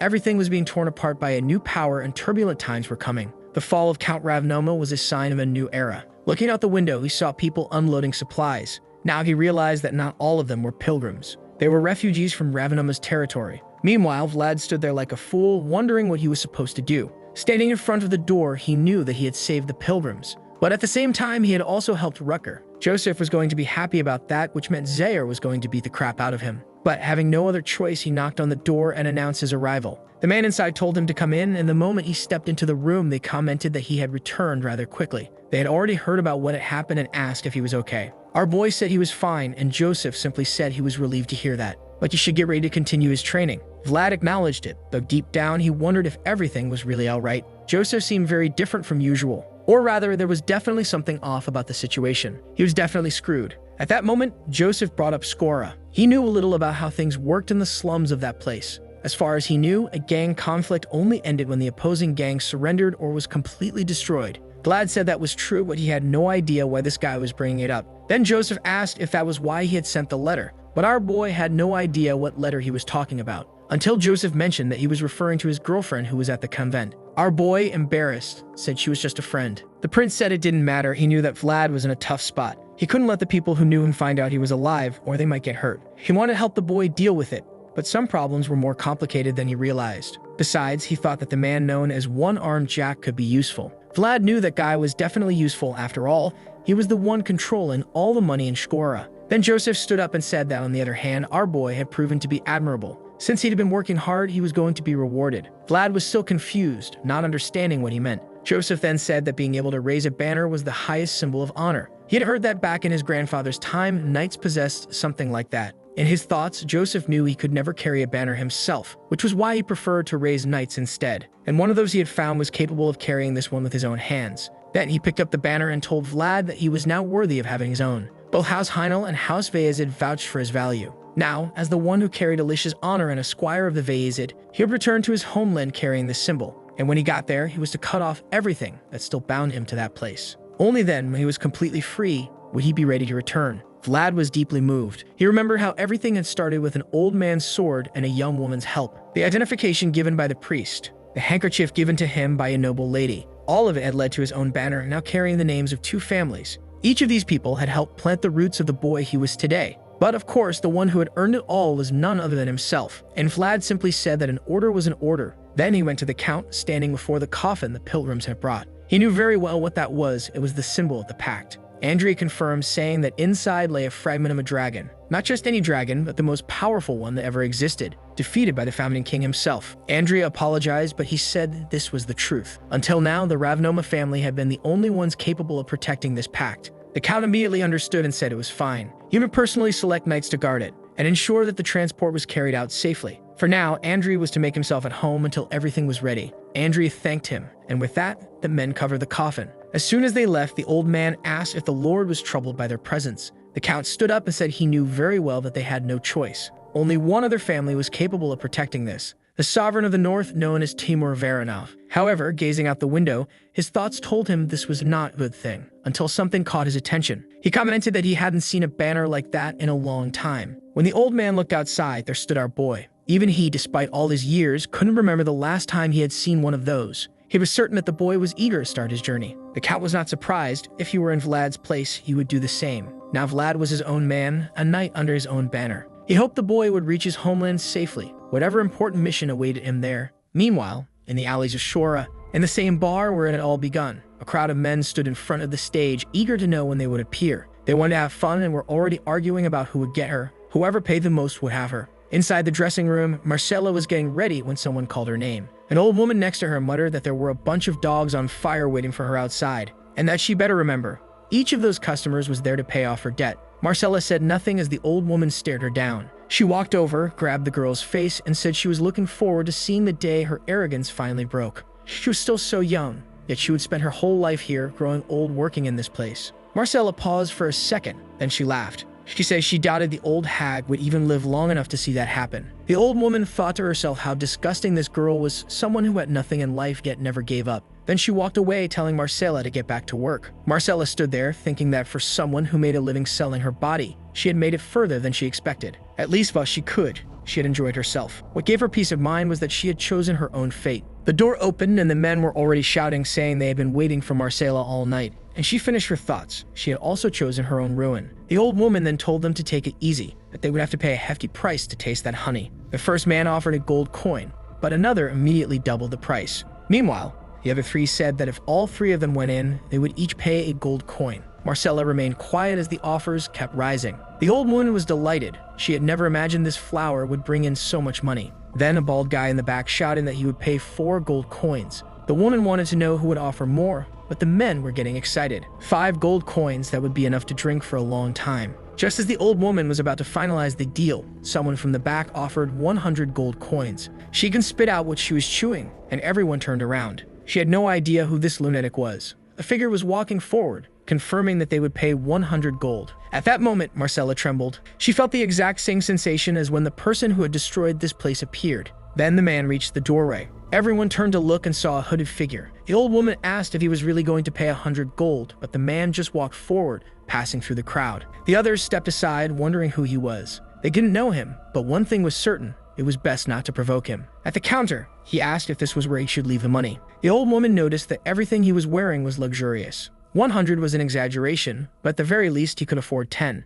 She said she would bring him the menu, but he replied that it wouldn't be necessary. Since the day he left this place, he had missed the food. Grilled sausage with blood pudding, potatoes, and a fresh roll. As he removed his hood, he said he would order what George always did. Of course, she was overwhelmed with emotion. The golden aura surrounding the boy was not one of greed. To her, he was different. This was the boy George had saved, the one Marcella had cleaned up that day. And now he stood before her, shining in a way she had never seen. Our boy then declared, "I'm back." To her, he was like blinding gold. Marcella began to cry as the people in the background remained confused. Then her expression suddenly changed. She told him he had to get out of there immediately. One-armed Jack was now in charge of this place. While they talked, a woman in the back was listening closely. She realized they knew each other, and something about it gave her a bad feeling. She quickly signaled someone. This had to be handled before it got out of control. Right next to the table, there were some knights, and one of them reached for his sword. He stood up, and suddenly, people in the bar began to move. Vlad felt something was wrong. He then told Marcella that before he could pay, there were a few people he needed to settle scores with. The old woman asked what he was talking about, and at that moment, our boy simply said the name, Jack. He announced that the bastard owed him. The men in the bar noticed the tension and asked who the hell this kid thought he was. Just as one of them was about to say something about the boss, Vlad had already moved and slashed one of them across the neck. A quick glance back, and the first fool collapsed onto the floor in front of everyone. The old woman and the rest of the bar froze in shock. Marcella realized that Vlad wasn't here to play around. The red was already spilling, and the old woman screamed in desperation. But Vlad ordered her to stay quiet and still in that spot. If he didn't get what he came for from the men in the room, she would pay the price instead. With that, the coward shrank into a corner, trembling in silence. The rest of the men in the bar raised their swords, demanding to know who he thought he was. They wanted to know who had sent him, but Vlad only gave one name, George. Since the day he left this place, he had been George's dagger. They seemed confused by the title until one of them shouted, suddenly remembering. A blonde-haired, blue-eyed kid who used to stand beside George, Vlad. One of them said it was impossible. Everyone knew that scrawny kid had died, but his friend beside him whispered that it was clearly him standing right in front of them. And besides, they had all heard there was a very generous reward for anyone who brought the boss this kid's head. At that, Vlad told them all to shut up and just come at him. Just like that day when they were all so eager for blood.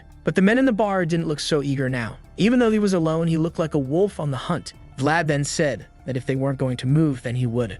He lunged forward, dodging the first strike and slashing someone in the gut. A glance to the side. Another one was coming at him from behind with a sword. But before the attack landed, he had already turned and cut him down too. Man, he was completely surrounded. But at the same time, with every strike he made, a scream echoed through the bar. And each scream meant one less life in that room. He wasn't going to let a single person walk out of there alive. The fools couldn't even react. They were being butchered. Vlad declared that he would make them pay for every tear Marcela had shed, and this wouldn't end until he decided it would. Meanwhile, in another part of the bar, Jack was drinking peacefully. He set his bottle down on the table and leaned back. Now that George was gone, all of Shura belonged to him. The problem was, he wanted so much more than this. He was destined for greater things in life, and that was why he had never hesitated to take lives. He had piled up the corpses of his enemies to reach this goal. But now that he was at the top, he realized something. The lives of those in these slums were decided by the ones above them. In the end, his own existence was miserable. He had always believed that victory was the path to success. And yet, even though he had become Lord of Shura,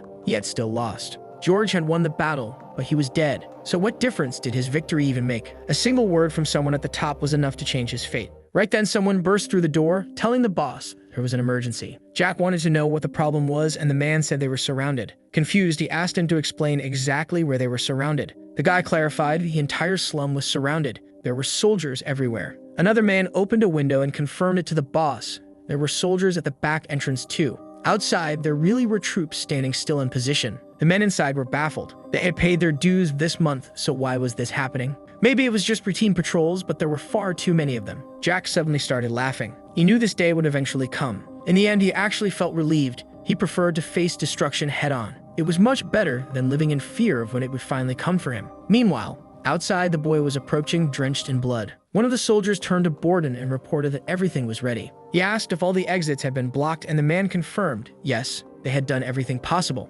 At that, the chubby man sighed, saying that next time they should make sure things didn't spiral this far out of control. Even the Count had heard about the chaos in this place. Once again, the poor soldier apologized, admitting that one-armed Jack was a far more dangerous opponent than he had expected. Borden knew that was just an excuse, but he didn't say anything. At the same time, he wondered who this stranger was. How was a knight like him so familiar with the alleys of Shura? He then said he was very pleased that they were finally here, finally getting rid of this disease that plagued the city. However, Borden knew the real disease here was this man. Jack had accumulated far too much power for someone who had come from these slums. And the only reason Jack did what he did was because he and the mayor had allowed it. Borden, who had bribed many people in his life, knew exactly when someone was being paid off. Then the mayor, trying not to sound too eager, asked when the Vayazid knights would arrive. Borden simply responded, he's already here. At that very moment, Vlad stepped through the gate. The man asked if this was the knight they had sent. To him, that was insanity. They needed to send more men with him. But Borden simply said, no, we can't do that. The truth was, Joseph had specifically prepared for this moment.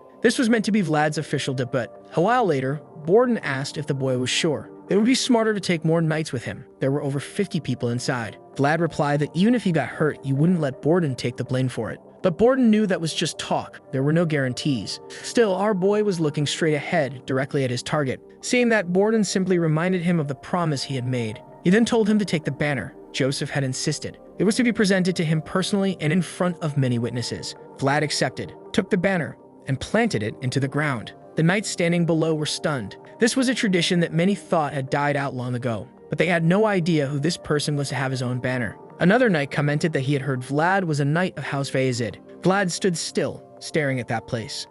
At that moment, this entire land belonged to him. He had earned the authority he needed to do whatever he wanted, and now the lives of the people there were in his hands. Then Borden unrolled a document and read it aloud for Jack to hear. This was an official proclamation against him for his crimes in Shura. He had abused the people who lived here and had gone against the law. That was why House Vayazid had issued an order. His actions would no longer go unpunished, and they had sent a representative to deal with him. This knight carried the full support of House Vayazid and the church. That was why Jack and his men were to open the gates and let the representative inside. The soldiers began striking their lances against the ground, chanting Vayazid. From above, the people in the slums quickly realized what was happening. Inside the room, Jack was still sitting in the same chair. After hearing the proclamation, Borden declared that Vlad now had full authority and backing for this mission. He could move forward without mercy. Vlad thanked him, and Borden told him to be careful. Then the voice warned our boy that someone up there was already waiting for him. He needed to stay alert. He could be attacked from any direction. This would be a very different fight from anything he had faced before. When life was on the line, whoever struck first won. So he had better make a strong first impression. Focusing his aura, Vlad wondered, on that day had Georgie survived? If he hadn't brought God into this place, what if Jack had never threatened George? Maybe Godin wouldn't have even needed to come. He had replayed those possibilities countless times. The soldiers had no clue what he was doing until he cut the curtain. As it started falling, he leaped, grabbing hold of it and soared upward. Before the men could react, he had already reached the second floor. Now standing behind the guys throwing traps, he said, "You're all pathetic." So this was all they could do? He charged forward again. This time they had no choice but to fight back. The first one swung his sword, but Vlad dodged back and tore him apart. As he passed through all of them, Vlad realized, today his sword felt sharper than ever before. But still, they kept coming from all angles. He wasn't fazed though. The wooden sword Zaire used in training was more dangerous than this. He tried to catch his breath for a second, but almost took an arrow to the head. One of the men cursed, "That damn rat just won't die." Others kept shooting, trying to block his path. Vlad sprinted down the corridor, dodging the arrows. Then he glanced to the side and jumped straight at the archers. In midair, he grabbed onto a chandelier, sliced an arrow out of the air, and landed behind them, cutting them all down. The men were starting to lose their nerve, and Vlad just sighed. "You're making this way more annoying than it has to be." If they all just stood still, he had to go to each one of them. The bastard swallowed hard, while our boy casually took a sip of water. He set the cup down and asked, "So how are we doing this? Was he going over there? Or were they coming to him?" Either way, they still had rent to pay. Jack's goons had started believing this place belonged to them. But they were completely wrong, because long before they came along, this place belonged to the Smiling Rose. From the very beginning, this was his nest. Meanwhile, in another part of the city, that idiot was wondering what Jack was thinking. Even the old criminals of Shkora weren't this stupid. Jack had become a completely different person after George's death. He was stealing more than ever, committing more crimes, and seemed outright desperate. At this rate, all of Shkora was going down with him. He was wondering how they were supposed to explain losing half their contraband again. Then someone burst through the door, calling for Harvin. Yep, got the name wrong. They reported that the slum was in complete chaos. The whole area was locked down. He asked for a better explanation, and the guy said that the forces from Sturma were going after Jack. The city guards and knights had surrounded the entire district. Just as Harvin had expected, Jack had crossed the line. But that wasn't necessarily a good thing. As soon as Jack was gone, it would trigger another war to see who would take control. Then someone asked him, "Aren't you close to that guy?" Harvin squinted. "Who?" "The man. Do you have a name?" "Vlad." Harvin told him to stop throwing out random names like that. But his colleague said that if he hadn't seen it with his own eyes, he wouldn't have believed it. The executioner they sent had blonde hair. Harvin went back to his notes saying that Vlad wasn't the only blonde in the world, until the man said that the person himself had introduced himself as Vlad of Shkora. At that, he knew it was the boy and asked if he was sure. The man confirmed it. He'd even planted his banner right in front of the Smiling Rose just minutes ago. Harvin started trembling because he had heard the rumors. The new squire of the Vezid, the one who awakened his aura in an honor duel. Not only that, but he had also played a crucial role in the hunt for a death worm. The name was Vlad of Shkora, but it was exactly who he had thought. Maybe the rumors were true, but he would have to see it for himself. Meanwhile, Vlad was in midair, finishing off another one. Another fool tried to take advantage of the moment, sneaking up from behind, only to see our boy turn around and launch a dagger straight into his brainstem. A body hit the ground and more men rushed forward. Vlad kept going, cutting down 4 more. As the blood flew, the spirit watching began to notice. Every time he fought, it was like he was possessed. Not only was he talented and hardworking, but he had an iron will. The boy was a natural-born killer. Vlad smirked and said the guy was going to need dentures. The poor bastard stood there toothless, and Vlad reassured him. "Don't worry, you won't need to bite anything anymore." The man's hand trembled, and another one fell. The voice then said that this was enough. Looking at the trail of bodies, Vlad admitted that maybe it was. It looked like he had recreated the massacre from that day. But now it was time to end this. Jack sat there with his eyes closed, until he heard footsteps approaching. The door creaked open, and Vlad stepped inside, announcing to the boss that he was back. Jack then said, "So here he is, the rising star." He welcomed him and offered him a drink. When he looked at the boy's face, it was nothing but the expression of someone bathed in blood. He chuckled, saying that in this state, it wouldn't be fun. So it really was him, Vlad of Shkora. He had heard the rumors, but he hadn't believed something like this. Jack took a sip, slammed his glass down, and admitted, "I really should have gotten you to work for me. But to do that, you would have had to torture the kid. And that wouldn't have been a good idea, because by now he would have been the one dead." He then stood up and said that, at the very least, he was glad it would be with someone he knew. He had been stalling for too long. He drew his sword and announced that he was the kind of man who liked to settle things quickly. But Vlad only thought about how tired he was of this relationship between them. That man's existence was like a parasite, feeding off his life. But he no longer felt that intimidating presence he had seen the first time. Now he knew for sure. This man couldn't stop him. Vlad got ready and told Jack to be prepared. Jack simply told him to come at him with everything he had. Vlad charged forward, knowing that this man had once been his enemy. Their blades clashed, sending a shockwave that pushed everything aside. Vlad said that since they had once been enemies, he would show him respect. His blade slid forward, but Jack made a quick move, knocking Vlad's sword upward. Vlad was thrown back, but immediately attacked again. The fierceness he was showing was a form of respect, and Jack's legs were starting to shake. Every time Vlad attacked with his aura, the man couldn't stay on his feet. This was how respect was shown in Shkora. Jack was struggling, using his only hand and half an arm just to keep up. But it wasn't enough. Once again, he managed to knock Vlad's arm upward and tried to counterattack. Our boy blocked it, and Jack admitted, "This is a surprise." The kid had really changed from the child who carried a wooden sword. Now he was starting to understand how Vlad had come this far. In that moment, Jack was genuinely impressed by the boy's progress, because a long time ago, he had once had a dream too. He had wanted nothing more than to capture the brilliance in his hands, but to get that, he needed power. More power and more blood. He had done whatever was necessary because in this place, there was no good or evil until he reached the top of this city. But even then, he was still too far from achieving his dream. The brilliance he had sought was now stained with blood and greed. He saw the stars approaching and covered his eyes. It was Vlad coming in for the attack. And in that moment, he understood. To hold brilliance in your hands, you had to deserve it. Now Jack was no longer one-armed Jack. His remaining stump hit the ground and he clutched the wound, trying to stop the bleeding. But Vlad was exhausted after fighting for so long. Jack winced in pain, then started laughing. "This is amazing. George would have loved this." But our boy didn't like that at all. He lunged forward, telling him to shut up. Even so, the bastard managed to block one more time. Vlad wasn't going to forgive this man in any way. He had helped kill George. He had swallowed the smiling rose when it was at its weakest. He was the man who had tried to sell Marcella, so it was obvious. The only thing he deserved was a miserable death. Vlad kept striking, but even as he was being cut down, Jack kept smiling, saying that tonight was a joyful night. It was the perfect night to crack open every barrel in this place and throw a feast. He told the boy that he was sure he would go much further than he had ever managed. But Vlad kept attacking, telling him to shut up, and yet Jack kept smiling. Vlad came in for another strike, and Jack stepped forward. Blood splattered. It dripped onto the floor, and from the shadows, it was clear what had happened. Jack thought that maybe this was for the best. Rather than being crushed under George's overwhelming strength, it was better to be destroyed by a young man climbing toward the top. Vlad then asked for his last words. Jack rested his hook on his side and said that the kid had fought well. He told him to make the most of his time in this world. Our boy didn't say anything and pulled his sword free. Jack staggered backward, trying to clutch his wound. He repeated that the boy had fought well. Jack knew he had lived a wicked life, but every day he had done the best he could. Even if today he was killed by the very light he had once chased, he told Vlad that he had done an incredible job. He raised his hook into the air and thanked him for the good times. With that, he stumbled back and fell from the upper floor, his smile never leaving his face. Vlad only heard the impact. He had always thought revenge would be sweet. That was why he had chased after it. But in that moment, there was a bitter taste in his mouth. He turned around and saw the glass Jack had left behind. He walked over, picked it up, and drank. He remembered Jack's words telling him he would go further than he had. After a brief silence, Vlad set the glass down and muttered that this was for him. A knight only accepted rewards that were fair for what he had done. This was the Smiling Rose, a temporary place where outsiders met. But on this night, a filthy part of his life had been erased. And with that, Vlad stepped out the front door. Outside, beneath the banner, Borden stood there, uneasy. Things were too quiet. What had happened? That was when Vlad appeared, dressed in red. He went to speak, but just one look from the boy left all the soldiers trembling. They couldn't believe it,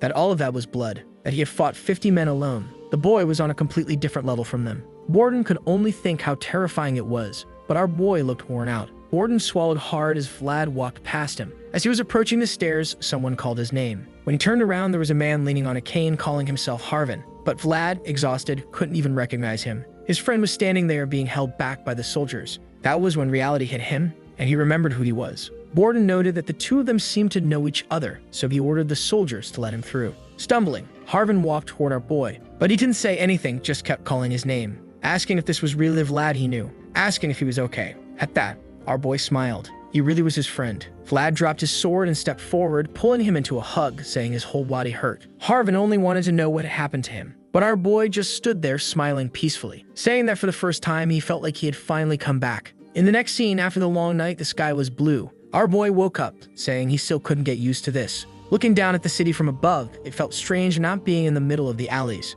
Gott stepped into the room and told him to get some more sleep. However, Vlad said he was in so much pain that even trying to sleep was uncomfortable. He asked what Gott was holding, and he said he had come to give the boy a bath. Obviously, our blonde boy was confused, wanting to know what had happened to him. Gott was there, all awkward, saying that he had always been like that and had never changed. The truth was, he was seeing many of Vlad's old comrades nearby and was afraid of being kicked out. No way was he going to be left alone in the Vazed household taking care of the horses. That was exactly what Vlad thought he was thinking. He told his friend not to be impatient. If he did a good job, he would surely be well taken care of. Gott got excited, and our boy told him that in that case, he could take that bucket and leave. However, he was way too excited, and Vlad just wanted to rest. That was when he remembered to tell our boy that Mr. Borden wanted to speak with him, which was something Vlad also wanted to do. A feast was laid out on the table, and our boy warned that if they kept eating like that, they would have a heart attack. However, the chubby mustached man knew he would have a heart attack regardless of what he ate. He told him to take a look at that pile of papers he had to deal with, understand the situation he was in. The shadow that Jack had left over Skora was much deeper than he had imagined. Vlad replied that this was no surprise since the guy had spent his entire life there. And Borden reminded him that it would take a long time to erase all the influence that guy had. He then asked where Vlad planned to go now that his job was done. They would stay there waiting for the next orders from the Vaesiv family and ask if our boy could lend a hand. Vlad said there wasn't much he could do if the issue was paperwork. At that, Borden picked up a sheet, and when our boy read it, it was a permit to act in place of the guards. Borden explained that basically, with that, he could go around arresting people and was supposed to wipe out all the criminals he knew. Basically, Joseph wanted to use this situation to clean up the place. The goal was to root out all the corruption and let the city be reborn. And he, who knew that place perfectly, was the right person for the job. Borden, however, said that he didn't need to rush and could even go pick up his girlfriend. Our boy reminded them that she wasn't his girlfriend, just a friend. Borden ignored him and said he had already sent a visit request to the convent, but it would take a few days. Vlad thanked him while being impressed that the guy was more meticulous than he had imagined. He was about to talk about it, but the guy already knew everything. However, there was one thing he had overlooked. He then asked Borden if the guys who worked for Jack were in prison. He replied that after they all got beaten up, they were put in there, yes. Our boy said he wanted to visit them, but Borden asked why. Our boy replied that there was one person he needed to find. The scene then shifted to the prison, with Vlad thinking that the guy had to be there. Behind the bars, someone was sitting in the shadows. By the shine in his eyes, we already knew it was him. And Vlad was thinking that he would have to search every corner of that city to find this person. Walking through the prison, one of the guards wondered what he thought of all this. They were all sure that he was the former dagger of George, but they didn't know what he was doing there. Stated, the people found it unbelievable that he had become a representative of the Vaesiv. They just didn't know why he was there, until one of them said that maybe he had come to get revenge for what they did that day. Vlad just stared at them. That was when they all got scared. They ran to the back of the cell like frightened dogs. However, our boy glanced around and found who he was looking for. From a distance, he said he almost didn't see him sitting in the shadows. The guy had suffered, and Vlad then said that for 40 silver coins, he would get him out of there. Man, it was that guy with the cart from the day he fled the city. The fool who had always suffered miserably in that place. For the first time, he saw a hand reaching out to help him. And it was from the boy he had saved despite everything he had been through. The scene then changed to the convent, where all the nuns were at the window looking outside. Smiling, they said he had arrived. Inside the carriage, Vlad was approaching and the girls were all swooning, saying he was way too handsome. From his banana-colored hair, they already knew he was the famous Vaesiv squire. They knew he was a squire. Had the boy already been promoted tonight? Considering that the nun herself was walking beside him, probably yes. What they didn't understand was why so many people were following that boy. Another girl replied that it was obvious. They wanted to get close to someone connected to the Vaesiv. As she spoke, she said that now it made sense why they had bought so much wine. Jamina was there in the corner, cleaning the plates. Suddenly, a well-fed nun opened the door, asking why they were all standing around doing nothing and reminding them that an important visitor was coming. They apologized and said they would get back to work. With that, the woman left, saying that prayers would begin soon. At that, the girls looked to the side and called the redhead to tell her that they had found the problem because she was too slow. Poor Jamina just apologized without saying anything, while the girls left saying they would enjoy the ceremony and she had better clean everything. The poor thing stayed there, desolate, as the girls said they wanted to sit in the front row. Already in the middle of the church, someone said that today they would present a special person, a distinguished guest who had come to represent the Vaesiv house and had the blessing of Father Andrea. When the priest's blessing was involved, the nuns all blushed, saying that was truly incredible. It was the first time they had seen a knight who looked like he had stepped out of a fairy tale. However, Vlad was just looking from side to side. The girls were wondering if he was looking at them, if those biscuit-like faces of theirs, definitely not. Our boy couldn't see who he was looking for, but he remembered calling them all together. The woman then clasped her hands and said it was time to pray. Our boy, the non-believer who prayed more than any believer, was there like gossiping. The artist had worked hard to make sure they all had weird-looking heads, and there was one more girl arriving in a hurry. Just for hearing the footsteps, Vlad smiled because he already knew who it was.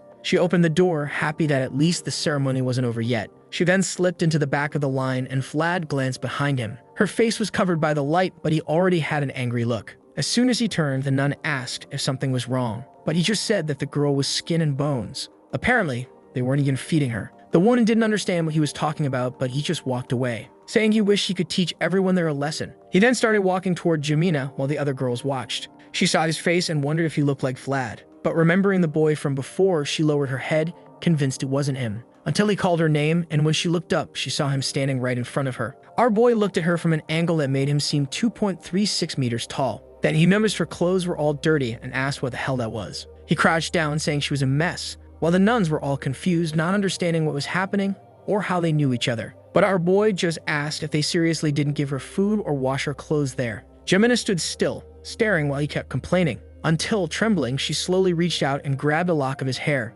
He asked if she wasn't listening and told her to answer. But when he looked up, he saw that the poor girl was crying. He got emotional for a second, but then he stood up and said he didn't care about formalities. The two of them were leaving now. He called her to come home, and that was the first time in her life anyone had ever said something like that to her. They were both children from the slums who grew up without family, so they had no home to return to. They didn't even have food, and the only thing they each had was one another. Together, they were searching for their own home and a family. Already in the carriage, Jemina was all curled up. She glanced at him and he asked what her problem was. She kept stealing weird glances at him. She didn't seem to respond as she stared at the boy, all glowing. Gripping her clothes, she said he had changed too much. Our boy noticed she was quiet, so he asked why she was acting so weird when it had only been 6 months since they last saw each other. Even so, she remained silent, until she looked up again and realized that he really did look like nobility now, while she, on the other hand, was all tattered and dirty. She was about to say something, but he shoved something into her mouth, saying she was completely lost, but this would make her feel better. She asked what it was, and he said it was a caramel he got from the night he was assisting. She found it odd and questioned if he was sure someone would just give away something so expensive. So apparently, he was still stealing.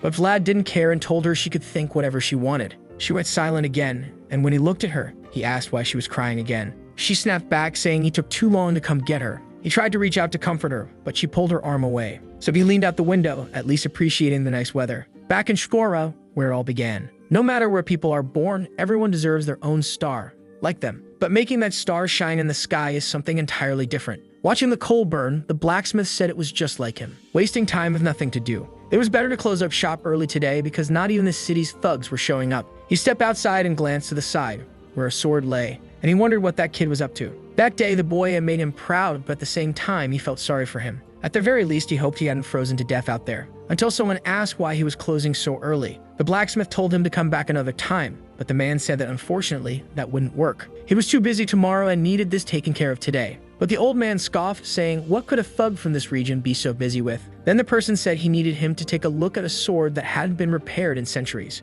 It was our boy, saying he had talked to other blacksmiths, but they all said only one man could do it. The old man froze for a moment, and Vlad then asked if it was true or not. Right away, he lit up, saying he could definitely fix that sword for the boy. He quickly told him to come in and take a seat. Our boy then handed over the sword, and the man took a good look at it. It was clear he was going to make excellent use of it. He asked about some of the scratches, and Vlad said they were from the Winter Goblin expedition. He asked about others, and our boy said those were from the Duel of Honor in Damar. The last and worst ones, the ones at the tip, were from the battle against the Death Worm. Seeing his own reflection in the blade, the blacksmith was impressed with everything this sword had been through. He was proud of the boy. Rather than being stuck in that place, he was living up to his full potential. He then stood up, saying he hadn't been this happy since the day he completed that masterpiece. He started heating up the furnace to begin the repairs. The embers, which had been on the verge of dying out at any moment, suddenly burned more intensely than ever. And that man's light shone just like the likes on this video that helps Mamoru make more juicy content for his viewers. Activate the cheeky little bell, and I'm out.